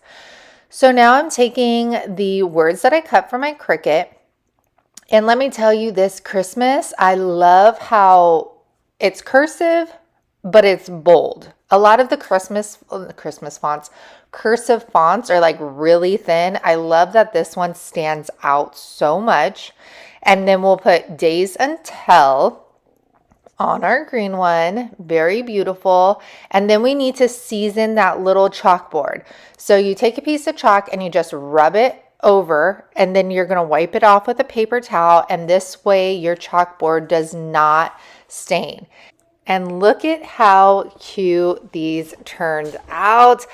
I am obsessed with the colors that were chosen. I was a little concerned the block on top was going to be too little compared to the rest, but I think it's very fitting. This is so easy for the kids just to take down and write when they're ready. So I hope this inspires you to make some of your own. For this 2x4 project, you're going to need 4 2x4s of varying sizes. You're going to place your shorter one to the side, and then with the 3 remaining, we are going to paint black or paint it the color of your choosing. I think blue would look really great for this project too. So after that is dry, I am going to take the shortest one, and we are going to build ourselves a snowman just like we did the other week. So I am painting this all white, front, back, and sides. You don't need to do the top. Then I'm taking the Dollar Tree scarf, and I have to say I preferred the scarf over the regular like cotton fabric that I used on the last snowman. And then I'm going to roll up the front so that we don't see like that little raw edge, and it just looks more like a beanie, I think. And then we are going to take the hot glue, and we are going to hot glue the back to your piece of wood on both sides. Next, I take a piece of twine and I am going to double knot this up top. Now you can stick cotton balls in this or a paper towel if you want the beanie to look more full. But I have to say I didn't have a issue with that because the scarf fabric was a lot thicker. I liked the way it looked. So now we are going to take that sponge brush, and if you remember last week, I used this to create dots. And like I've said before, you can use daubers. This is just what I had near me, so it's a great little hack to get these cute little circles. And y'all grilled me about how my snowmen did not have mouths last time. So here we go for all of you that thought that they needed little happy faces. There we go. And then again, we do our triangular nose for the snowman. Snowmen are so easy to make. These would be great DIYs to do with the family. All right. Now, you guys, I cut these letters out and I was like, I don't need transfer tape. Like, it's only letters. I could just, peel them up and stick them on. No, you guys, just use your transfer tape. Okay. Because I had to keep peeling this off, putting it on because it kept going crooked. So as you'll see with the next one. And then you guys, you could do these sizes all in your own preference. Again, I will give you the sizes that I chose to use, but they really can be any size that you want. And this is how this one turned out. I love the black and white with that color beanie. But like I said, I think that this would look really good in a blue color too with a coordinating beanie color. So this one was a lot of fun and it was so very easy. For this one, I'm going to use 3 pieces of wood in the same size. You can do 1 of these, 3 of these, 2 of these. I just decided to do 3 different words on them, so I thought that I would show you that. So I am going to paint all of them in white, front, back, sides. They're going to be freestanding. I'm going to grab my IOD stamps. These are, I think, the farmhouse font, and I am going to place these on my piece of wood first. I will leave the link to the website that I get these to. If you're a first-time customer, use unicorndustdesigns for a discount. So you can see I'm placing these on. Then I'm going to get my cutting mat that I've cut down to size. I'm going to stick it on to there. Then I'll flip that on around. I'm going to use my IOD ink pad and stamp that with some black ink. Then I'm going to flip this on around very carefully, and then I'm rubbing my finger all over those stamps, making sure I get an even distribution of that ink, and look at how gorgeous that font turns out. And then I just wanted to show you this. You can see it's Mary, where obviously we need 2 R's. The stamps only come with 1 letter each. So I pre-placed this out. I left a gap that was big enough for another R. I'm going to lay this down.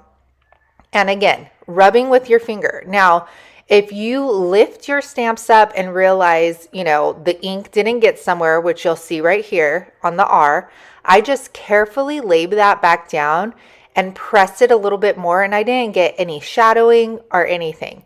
I cleaned my stamps with a baby wipe and kind of let them dry a little bit. Now I'm going to leave the R on there, and all I'm going to do is go over where it's missing and press it once again. Voila.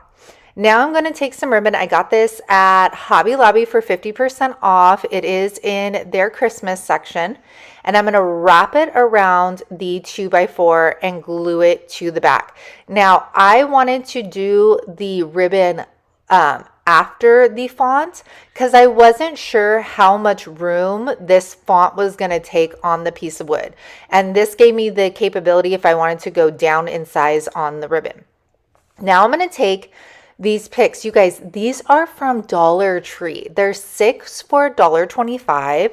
They're called mini pine sticks or something, I think. And they are actually really, really good quality. And I love the size. So pick them up if you see them. So I am going to hot glue this to our ribbon. And I was able to use the top and the bottom of it without it looking like I cut off a piece. I don't know. You guys know what I'm talking about? And then I put the cotton on there. This is also from Dollar Tree. And I'm just trying to get a lot of that hot glue under there since the cotton is a little like, it doesn't have a flat backing to it. So I was just trying to get it into all of those little grooves. So you can see this is the second piece of the one pick from Dollar Tree that I used. Oh, okay, you guys. So this is how all three of them looked. And like I said, you could just make one of these if you want. You can make three. You can make them in all different sayings, all different colors. You could use different ribbon, different, holiday picks, or even I was thinking little ornaments would be really cute over that ribbon as well. So again, another very easy project to do. Now our last one. So you are going to need 1, 2, 3, 4. I think it's 6 pieces of 2x4s. I'm going to use this beautiful antique green by Folk Art. You can get this on their website. The Plaid website sells this color. I haven't seen this color in stores. Let me know if you have. All right, so this is a lesson, you guys. So I am using Dark and Decrepit by DIY.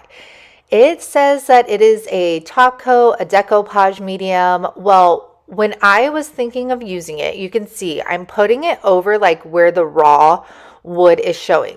In my mind, I was thinking this was going to be like a wax, like the dark wax, where I could easily wipe it off and it was just going to give it like a light, kind of like wood stain. Well, I was wrong, okay?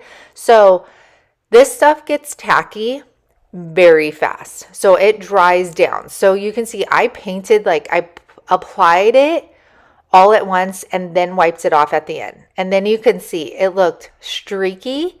Anywhere that I did not put it, like, oh, it was no. So I was committed though at this point because I was like, I'm not going out. I'm not cutting another piece of wood and painting it and doing this and that. So I learned though. So I said so like a million times. Take a drink every time I say so. And now I am applying it. And I learned you have to apply it and then you need to wipe it away right then and there. Do not apply it to the entire piece of wood and then wipe it down. Because you can see it gave me the most beautiful color once I applied it and then wiped it off of the piece. And I had to put it on the entire piece of wood or else it would give me that streaky look. Because anywhere you don't put it, it's going to show up that bright green. So I did end up liking the look of it, but it definitely isn't a wax. So keep that in mind. Now that I am done painting all of them, I am getting this Merry Christmas. I think I just used Courier font for this.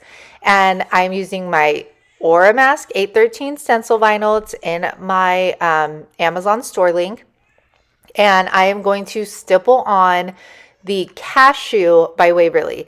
I wanted to use this color because I was going more for a vintagey feel and didn't want a stark white color on this. So I really enjoyed how this turned out. Then I pilled it and it came out pretty darn crisp. Now, I cut stencils with my Cricut. I thought to myself, I could either cut 2 stencils or have to weed and cut 6 different or 5 different Christmas trees, which I was not down for. So you can use folder dividers, which I will put the link for that video down in the description box. I ended up buying the Mylar film from Amazon only because they come in 12 by 12 sheets and you're very limited in size with the folder dividers. So I'll add these Mylar sheets in the description or in my Amazon store. So you can see I applied it and then I did a second coat and then I peel it up and then you have yourselves a cute little Christmas tree. Then I'm going to do the second one. Now with these stencils, you can seriously just drop them in like a very warm, not a very warm, warm water, because if you're using chalk paint, it's water soluble, and then just rub your finger on and the paint will come off and then you can reuse them and reuse them. So I went for a more simple tree for the sides and you'll see what I'm picking up what I'm putting down here. I wanted a detailed one in the middle, and then I wanted more simple on the sides. These stencils work very great. They are very thin, just like the folder dividers. So that's why I'm saying if you can find the folder dividers, go get those instead of paying for the ones on Amazon. And after we're done, I cleared all of these, you guys, with clear matte by Rust-Oleum because they're just going to be indoor decor pieces. And look at how beautiful this turned out. You could customize these with names if you want to make the Christmas tree smaller. We are back with some 2x4s. Yay, you guys loved these last time. Now I am taking Truffle by Waverly, and I wanted to give this like a faux wood distress look without having to stain it or use baby wipes because these 2x4s were a little rough. So that is what I'm doing here. I'm going to cover the fronts and the sides, but I'm not going to do the back here. And I just wanted to mention, if you are watching this for the first time, this is treated 2x4s. Usually you would not use treated wood when you are selling items.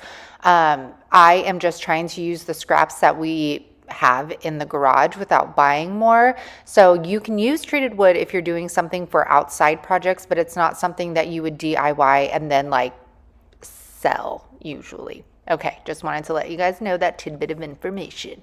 All right, so now that that's done, I'm going to get my white chalk paint. I'm going to have a chippy brush, and we are going to apply the paint at a vertical angle. I feel like when you apply it at this angle, it just gives it like the most perfect distressed wood look. But you know, you do you. And we're going to do this on the front, the back, and the sides. We're not going to do it on the top or the bottom since those will not be showing. Now I'm going to take some fabric. These are all from Dollar Tree. And I am going to cut some rectangular pieces out. Of course, I did not measure these for you guys. I'm sorry, but maybe I could give you somewhat of an idea in the description box. So I'm going to cut 3 pieces out. We are going to make 3 snowmen here, but I'm just going to show you how to make one of them since it would kind of be a little repetitive. So I'm going to cut 3 pieces of fabric out. They could be all the same. I chose to do 3 different patterns. Now I'm going to take my 2x4. I don't want to see the raw hem, so I'm going to kind of roll that up there. See the placement that I want for its beanie. I'm going to put that face down. I'm going to grab my hot glue gun, and I am going to put a bead of glue back there and tack that down. Easy peasy, right? Or you guys can use like scarf material. I wonder, yeah, there's so many possibilities for what you can do with the beanie. Okay, and then we're going to get that other side, apply some more hot glue. We're going to turn this little guy around, and then we are going to get some twine, and we are going to tie off the top of its beanie. This was really hard doing. I don't know why. I was wanting it to like not cave in the middle and kind of be like a little fluffy. So you could always actually stick maybe like tissue paper or something in there to help that. And then I'm just going to tie it in a bow right here. And like I said, the accessories and everything, you can totally add on to these snowmen and make them your own. Then on the top, I decided to cut little strands. What would we call these? Not tassels. Fringe is what I was cutting into these guys, just to add a little bit more detail. Now we're going to go on the front of our snowman, and I'm going to cut some strands of fabric out. And then these are just fabric that I used for the other beanies so that it all coordinates. I just double knotted it. And again, I'm going to grab those scissors and I'm going to cut some fringe. I was on a fringe like kick for this video. Sorry if you could hear Hank howling in the background. Okay, now I'm going to take my favorite rounded edge synthetic makeup brushes. These I just recycled from my makeup stash. And I'm going to paint some eyes on here. Now we are going to do very simple features for these snowmen. We're not doing eyelashes, but you definitely can. Then I'm getting an angled brush. And you guys, all you have to do is do a sideways triangle. That is it. If a sideways triangle is called something else, let me know in the comments, but a triangle sideways. Anybody could paint this on. This would be so much fun to do with your children as well. And then I'm going to create some buttons. You can also substitute this with actual buttons. Dollar Tree sells like a whole little thing of them, or you can do pom-poms or some gems. So many options you can do for these little guys, but I did 3 of them, all different heights. You could do them all the same heights, and these would probably be great sellers in booths or craft shows. They would also be just fun to gift somebody, or if you made them in a larger version for like a porch. But I love the way that they turned out. I love that you could add so much character by the different accessories that you put on them. So I hope you guys enjoyed these 2x4s because I love DIYing with them. This next one, all right, you guys, we got more of this fencing that I got for free off of Facebook. I cut them to about 14 inches long, and then the main fencing post, I am just leaving its regular length. I'm going to take Crimson by Waverly for the first one, and when I can leave some wood features unpainted, I will. So I decided to leave all of the edges in the raw wood and only paint the top of my arrows. So again, this one is Crimson. Then for the second arrow, I tried Silver Lining by Waverly, but since I wanted all of my text to be in white, I decided against it and then went on top of it with Nautical by Folk Art, and it was the most perfect blue. I love it. The third color I used is Antique Green. This is also by Folk Art. I got this on Plaid's website. So if there's colors you can't find in the store, definitely go check out Plaid's website for them. Now I am taking my stencils that I created. This SVG file is available for purchase on my website. And I am using Aura Mask 813 stencil vinyl and Transfer Ease transfer paper, everything available in my Amazon store link in my description box. So we're going to take these off. Now, this wood is very, very rough. So I'm going to apply these to my wood pieces. I'm going to rub down as much as I can on them, and they actually, like the stencil vinyl stuck very well to this. However, I know it's not going to go in between every single one of the little cracks in this wood. So we need to be careful that when we are stenciling on to our piece of wood, you are just going in up and down motions. You are not packing paint onto that brush. You just need a light amount, and like I said, up and down motions, okay? Like a stippling effect.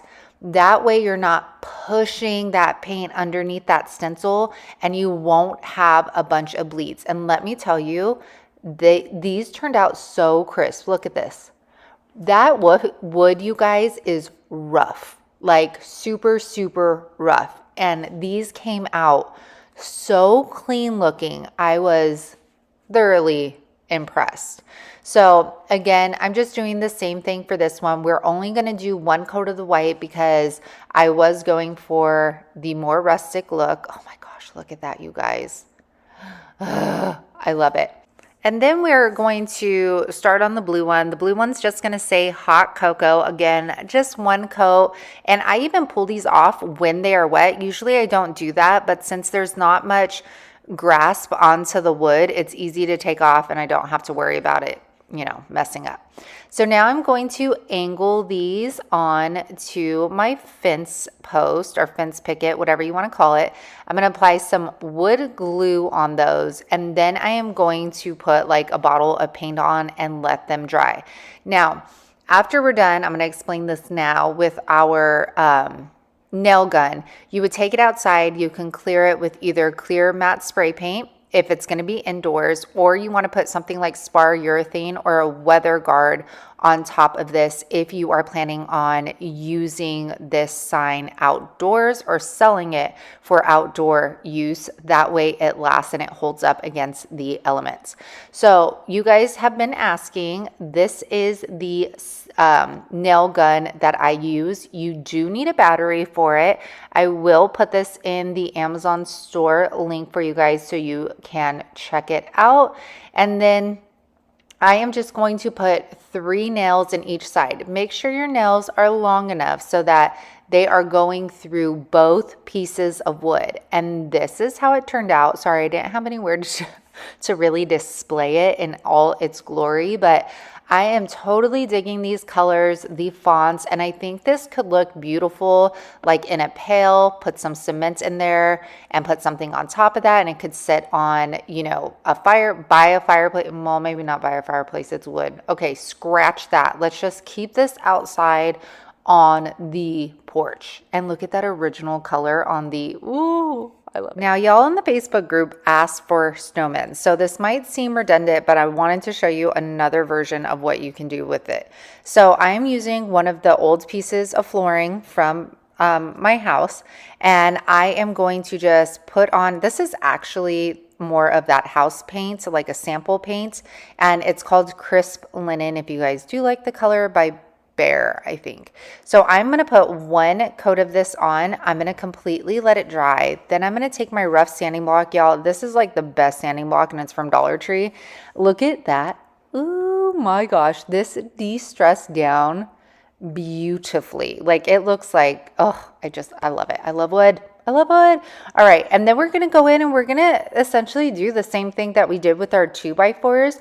We are just going to do this on a larger capacity, in a larger capacity. There we go. Yep. Who taught you how to spoke, right?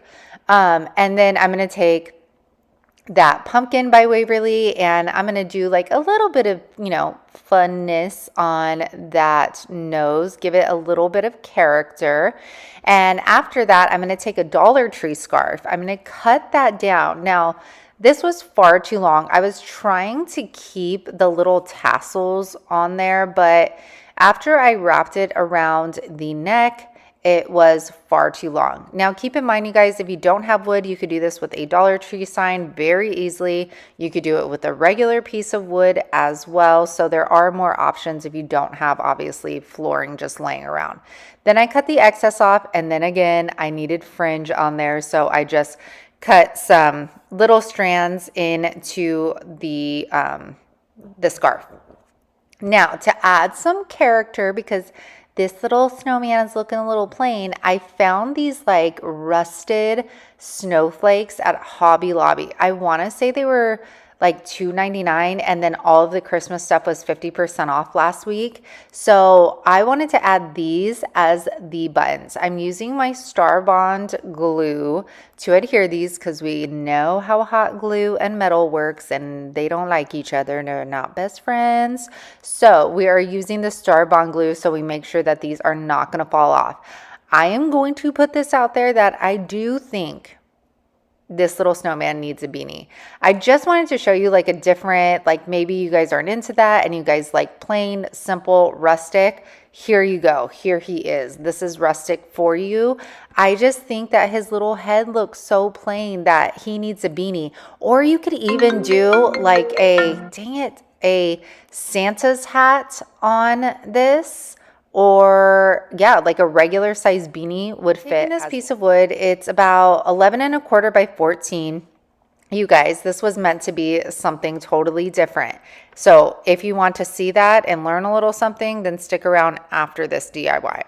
So I'm taking crimson. I'm only going to do 1 coat of this when I am, oh gosh, I'm a mess. I'm just going to do 1 coat. We're going to let it dry. Then I'm going to take my decal, again, Aura Mask 813 stencil vinyl. I will have this SVG available for purchase on my website as well.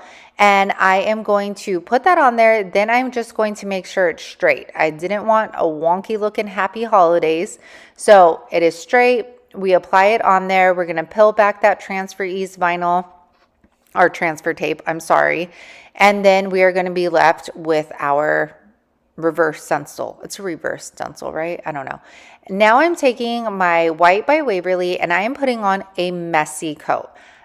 You can see there is going to be a lot of red showing. We're only going to do one coat, and you will see there is another layer that's going to go on top of this. So I wanted those little open spots of red here and there. But if you don't like that, then just use a sponge roller and make it look super clean. Now I'm taking my ruler and I am going to measure down 3.75 inches. I wanted to create faux panels so it looked like I put 3 pieces of wood together to create this sign. Then I take my nifty ruler, and I'm going to take my lead pencil and draw lines. You guys have seen me do this before. This is the way I like to create faux like shiplap. And then I'm going to take my finger and I'm going to rub it over that lead pencil to create some shadowing. Now we are going to go to the weeding part. Now I left this in because I wanted to explain. If you are new to making wood signs, you need to make sure that you have a very sharp weeding tool. When I first started out making wood signs, I had a blunt weeding tool. So I would literally gouge my wood out trying to get underneath the vinyl to lift it off from that paint. When you have a sharp weeding tool, you will not have that problem. I use the Cricut weeding tool, and then I will say that the Dollar Tree one, if you can find it, is pretty darn sharp. So I just thought I would share that little bit of information with you. Now we grab the DIY dark wax. You guys, I am going to smother this on. Okay, not like literally smother it, but I'm going to cover the entire piece of wood. And I want to let you guys know now. Don't be afraid to try new things. I get inspired by people all the time, and sometimes I don't think I'm capable of, like creating what they do, but you just have to give it a try. I was watching The Painted Photographer, and she was doing some signs. She works a lot with like IOD and DIY paint, and she was putting this DIY dark wax over a lot of her stuff, and it was coming out so beautifully that I was like, I want to try this. So as you can see, I covered it up. Now I'm taking a paper towel, wiping all that excess off, and look at how gorgeous that is. Like, I love the color that it made it. I love how dark it made that red, and all of the like details, just like in the layering of the paint came out. I am obsessed. I love this sign. Look at that. I want to make this like the paint that I did for this. I want to do it in a porch leaner. Oh, it's so cute. And right there I'm pointing out, this actually looks a lot lighter in this filming than it actually is in person. It's a lot darker in person. All right, you guys. So my boo-boo. So originally I wanted to do another paint inlay from IOD. And what I did was I wanted to try crackle. So I put the crackle medium down. Then I put my white chalk paint over that after it dried. Then I put my paint inlay on top of the wet paint and I let it dry. Well, one, I let it dry overnight, so I don't know if that was the issue, because usually you should just let it dry for like 2 to 3 hours. And then there's the crackle medium. I don't know if that could have affected the paint inlay as well. So as you can see, I spritzed it with water because we're trying to reactivate that paint, okay? Because it's water soluble.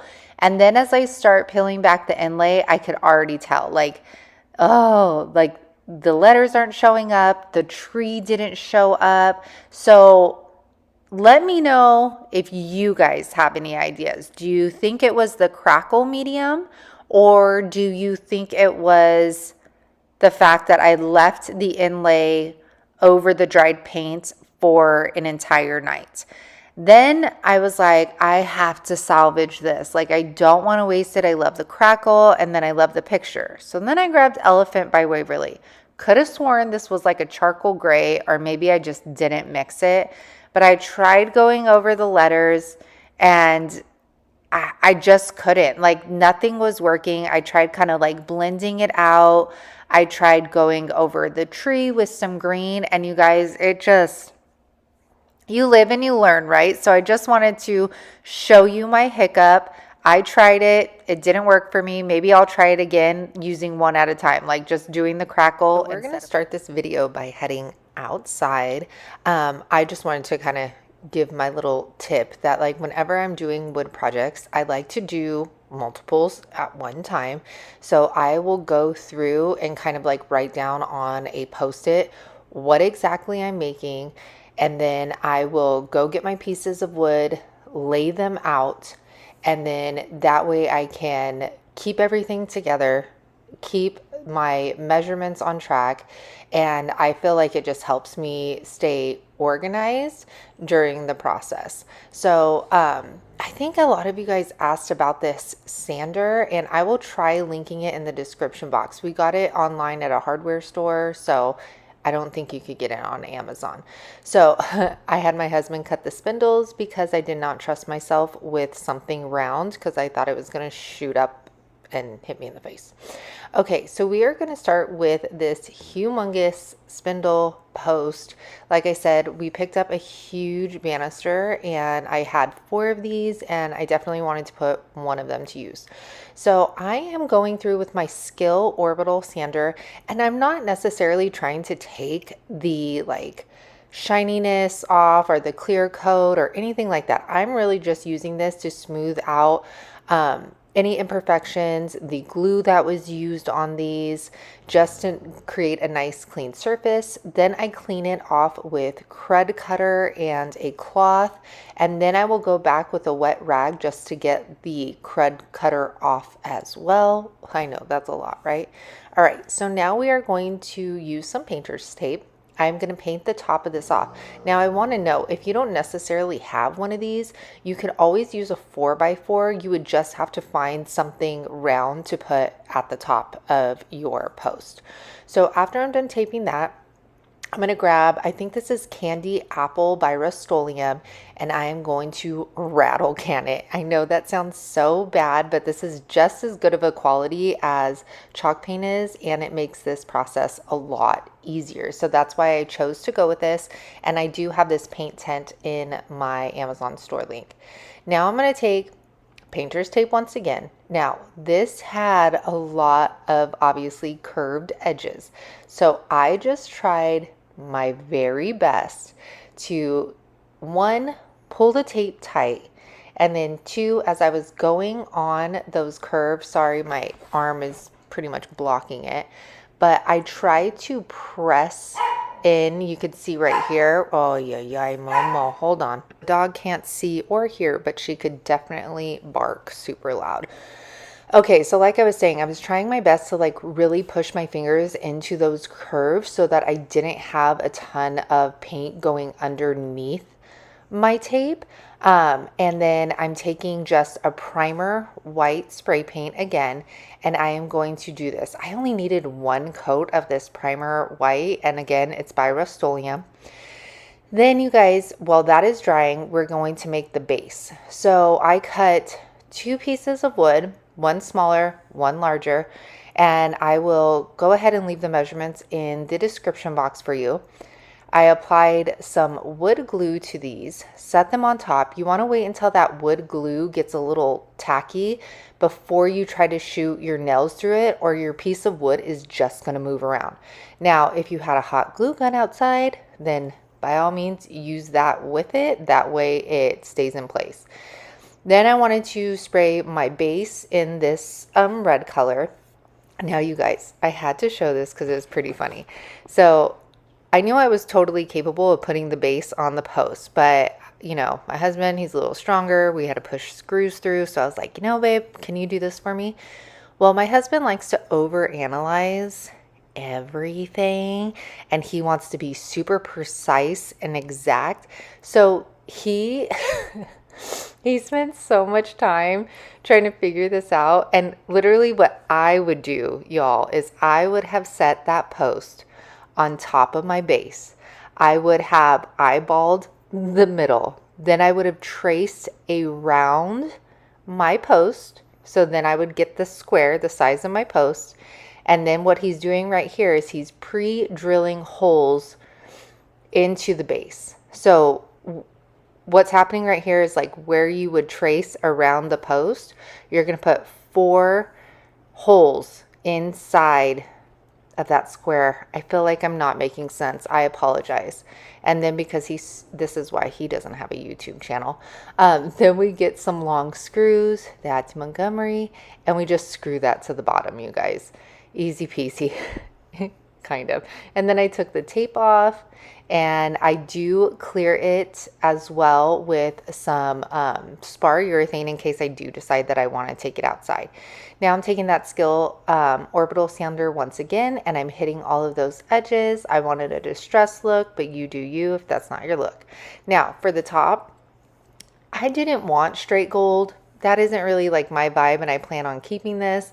And regardless if it was straight gold or not, the kids still loved it. So I'm taking the gilded wax, that gold DIY wax, and I'm putting it on top of this just to give it like a nice gold sheen without going like too much on here.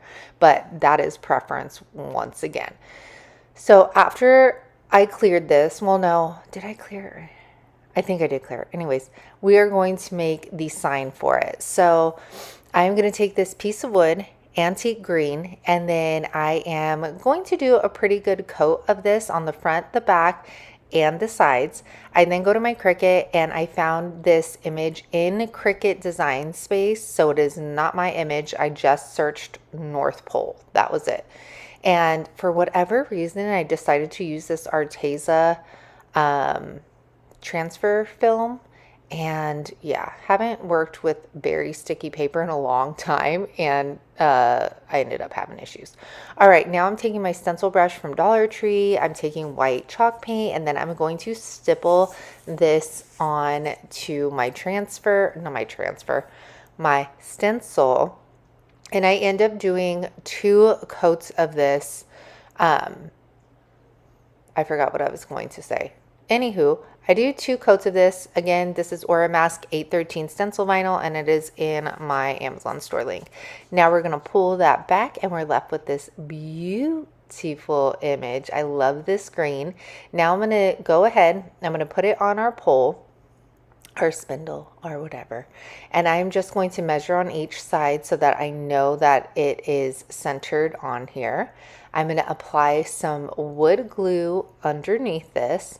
And then again, once that wood glue gets just a little bit tacky and I know that it's not going to move when I shoot my nails through it, then I shoot a nail through the top and the bottom.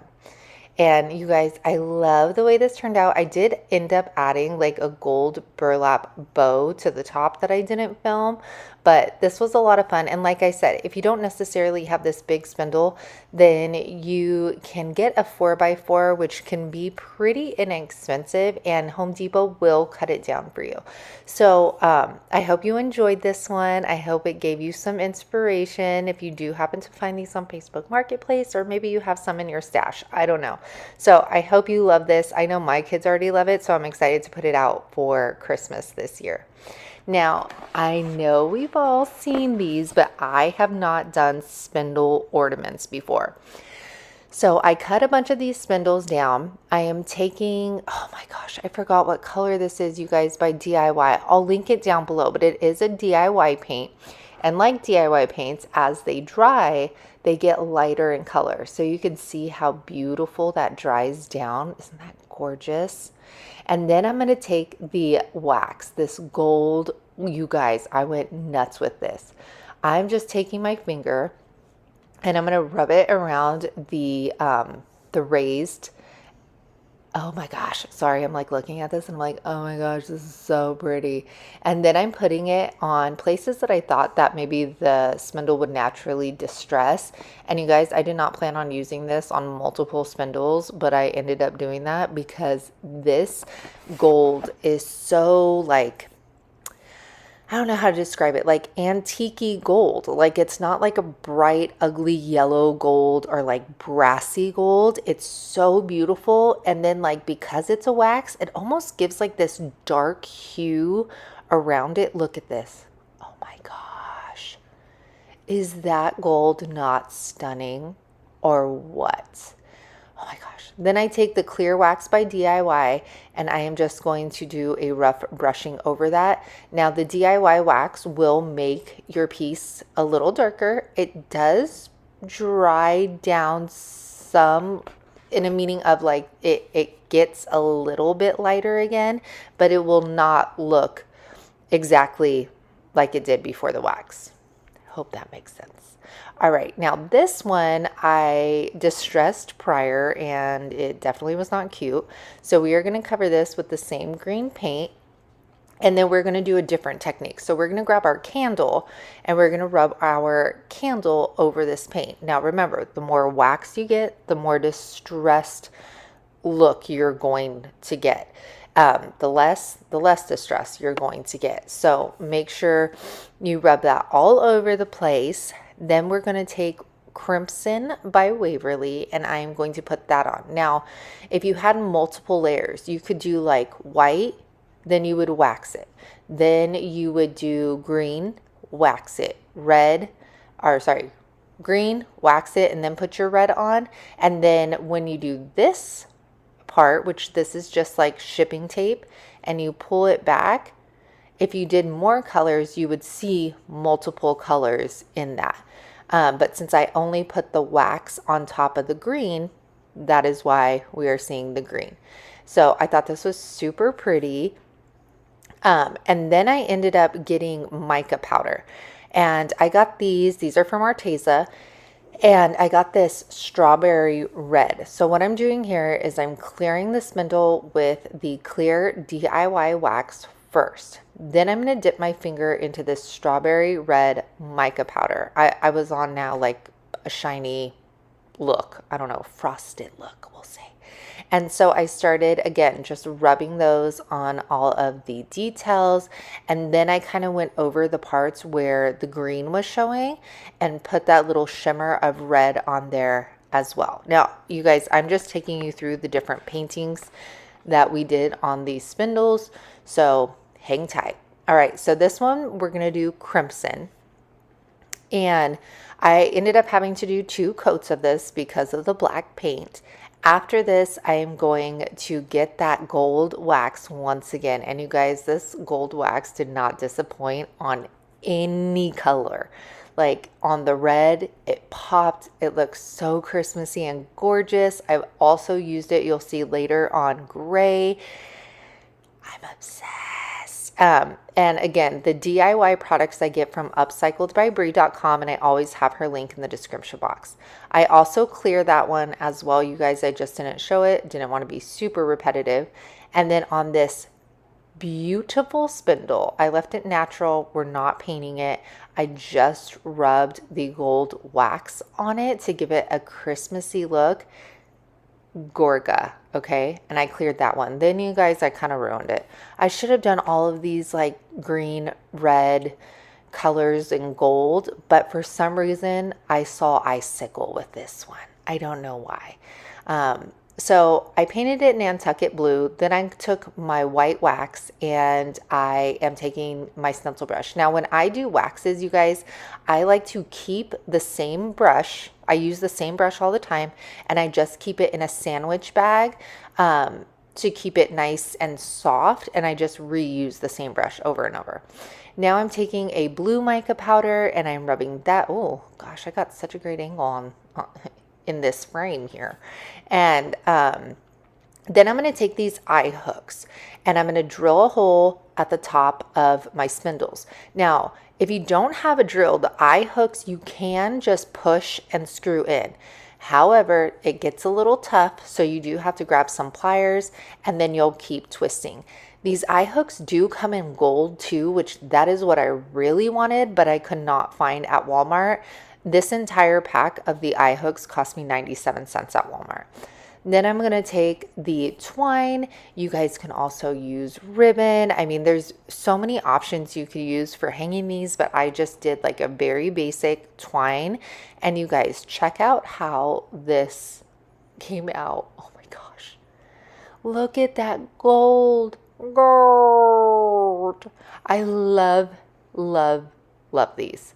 Let me know if you've made these before, or if now you're like super inspired and you're going to go scour your garage and Facebook Marketplace for spindles. These are going to be available. These four available for purchase on my website. So go check that out. Oh my gosh, look at that. That original spindle is to die for. Like, I just can't. And then I thought I would show you the blue and white one, even though, you know, they're not as good as the red and green ones. But here's the blue one. Doesn't this remind you of an icicle? It's just longer. I don't know. And then here's another one I did. Come on, camera, focus.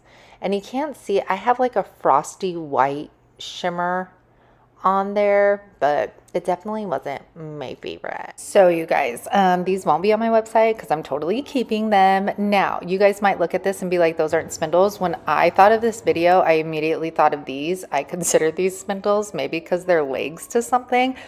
I don't know. I didn't look up the definition to spindles. Anyways, I am using Prairie Gray by DIY Paints, and you guys have seen me use this, I think, once before, and it is such a gorgeous color as it dries down. Now remember, DIY paint is clay base, it's matte, it's water soluble, so it does dry down to be a lighter color. So I'm going to cover these. At first I thought I was going to keep them their original color, but I had to like sand the sides down and stuff, so I was like, you know what, we're going for Prairie Gray. So after I'm done doing that, look at the wax. I'm grabbing that wax again, and I am going to put it on all, you guys. Check this out. I know I probably sound silly with how excited I am about this, but you know, it's the little things in life, y'all, and this is it. So again, I'm just applying with my finger, and I am trying to hit all of the details first, a little heavier than I will like the smoother spots. And the same thing, like I'll go around like those rounded edges, like anything to make those details pop out at you. Excuse me, that is where we are going to put this. Then as you'll see, as I get up top, like how I'm heavier around the detail, and then I kind of just get the excess that is on my finger, and I like kind of just rub it over those smoother parts to just get a little bit of that shiny, shimmery look on the candle. And this gray, I was worried that the gold and the gray wouldn't look that great, but I think it looks so good. And then like we did with the spindles, I am taking the DIY clear wax. You don't want to dip your brush in DIY products.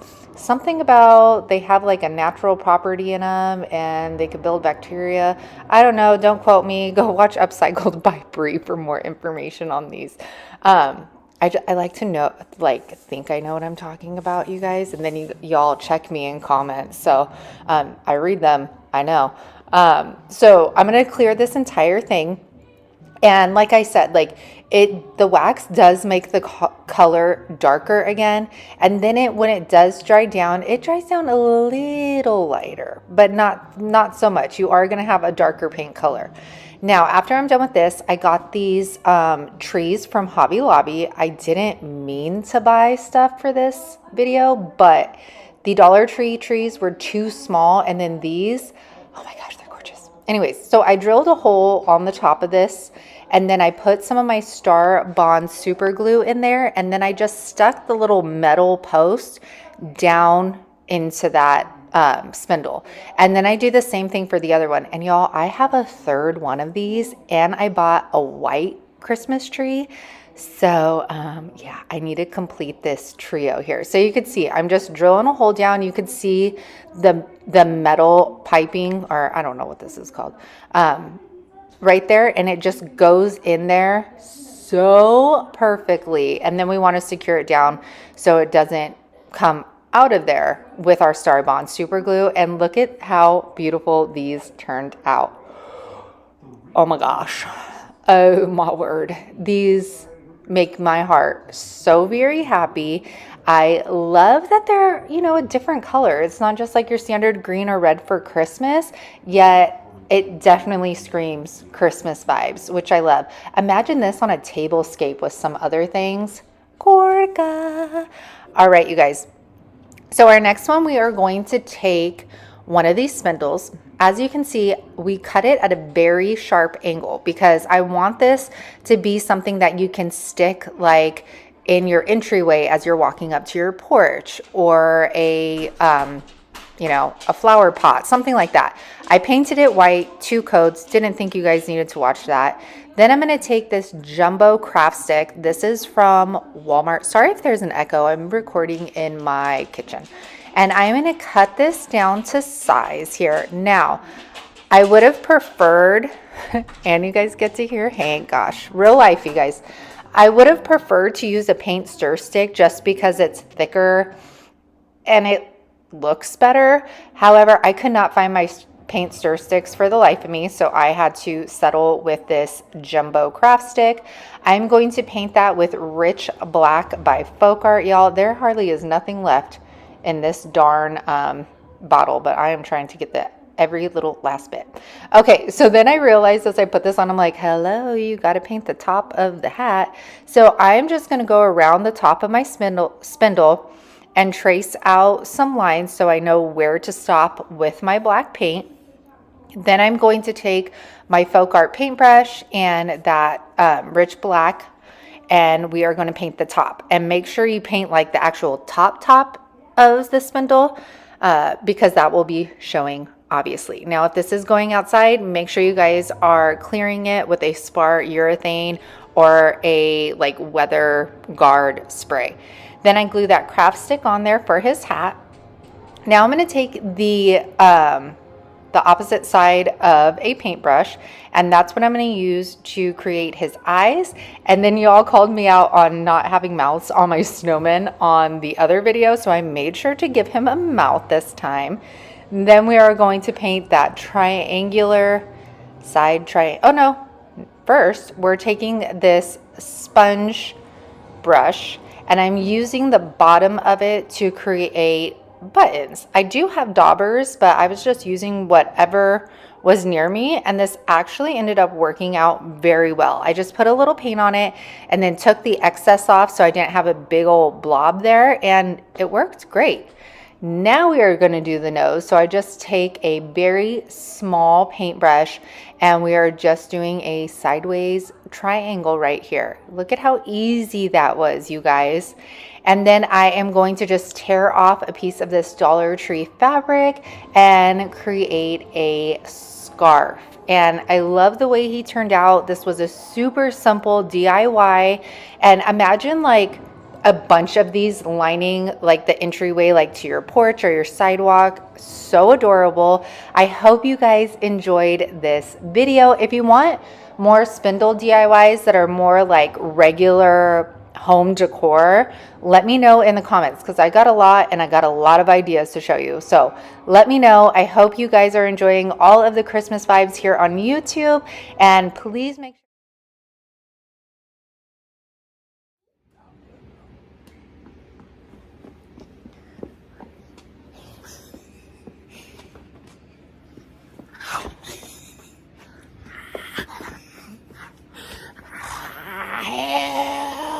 Nom nom.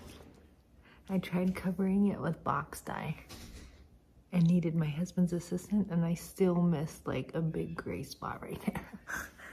Okay. And it's supposed to be like deep burgundy. Do you guys see any of that? Besides my like, oh, kind of in the sunshine, hey? All right, y'all. I hope you guys are just as excited. I say y'all and then I say you guys. That makes no freaking sense. Can I just say I always think this black wall is a part of the camera. Like it's like, but it's just the wall. Okay. Nugs is starting to play with stuff. See her? She's rolling over on her side and she's starting to grab. She just turned 4 months. I can't believe it's been that long. Then you got that guy in the way. And then we got that one and that one. And baby stuff everywhere. Okay, let's record this.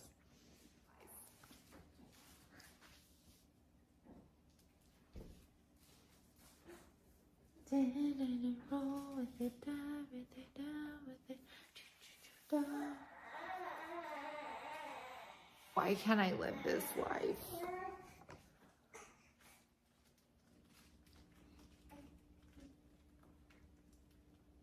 Yeah, I know. You get to live here rent-free.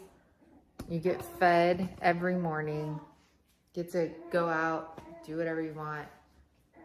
Jealous. Okay. Take 2. Okay, baby. Quiet.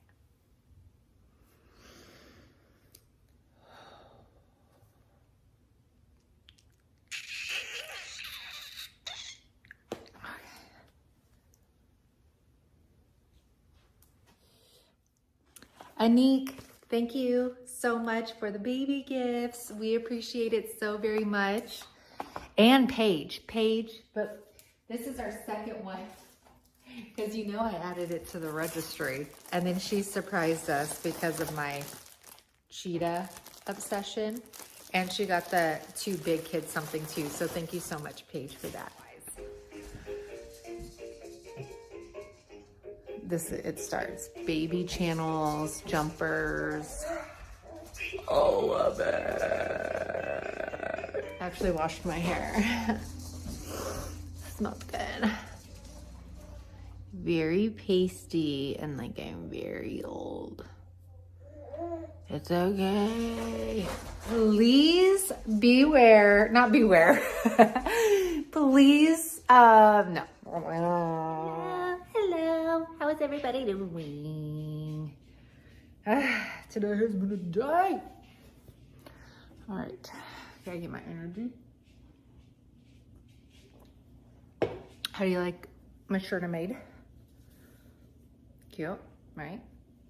I like them real thick and sprucey. I was gonna say juicy, I was.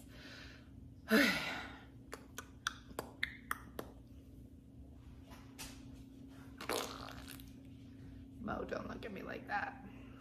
Is it too early to wear this like out in public? I don't think so. I don't think so. I'm already watching Edward Scissorhands, okay? Edward Scissorhands is a Christmas movie to me. Okay, I said it. Edward Scissorhands. What are you looking at, fool? Huh? What are you looking at? Don't wag your tail at me.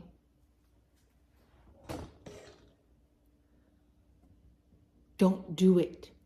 Don't. Oh, dang it. I know. Okay, let's not slobber on me. Let me get this done. Can you move over? Good job. Okay. No, you're gonna get me dirty. All you're doing is stretching on me. And okay, I have stuff on my lips. Okay.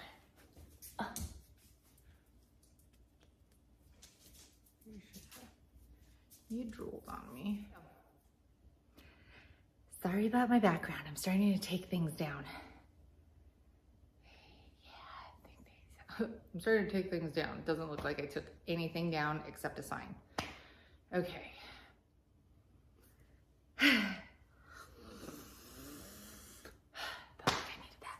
Today's video. You're blocking the whole thing. Come here. Come here. You're ruining it. Maybe if you were sitting at the desk, that would be really cool. No.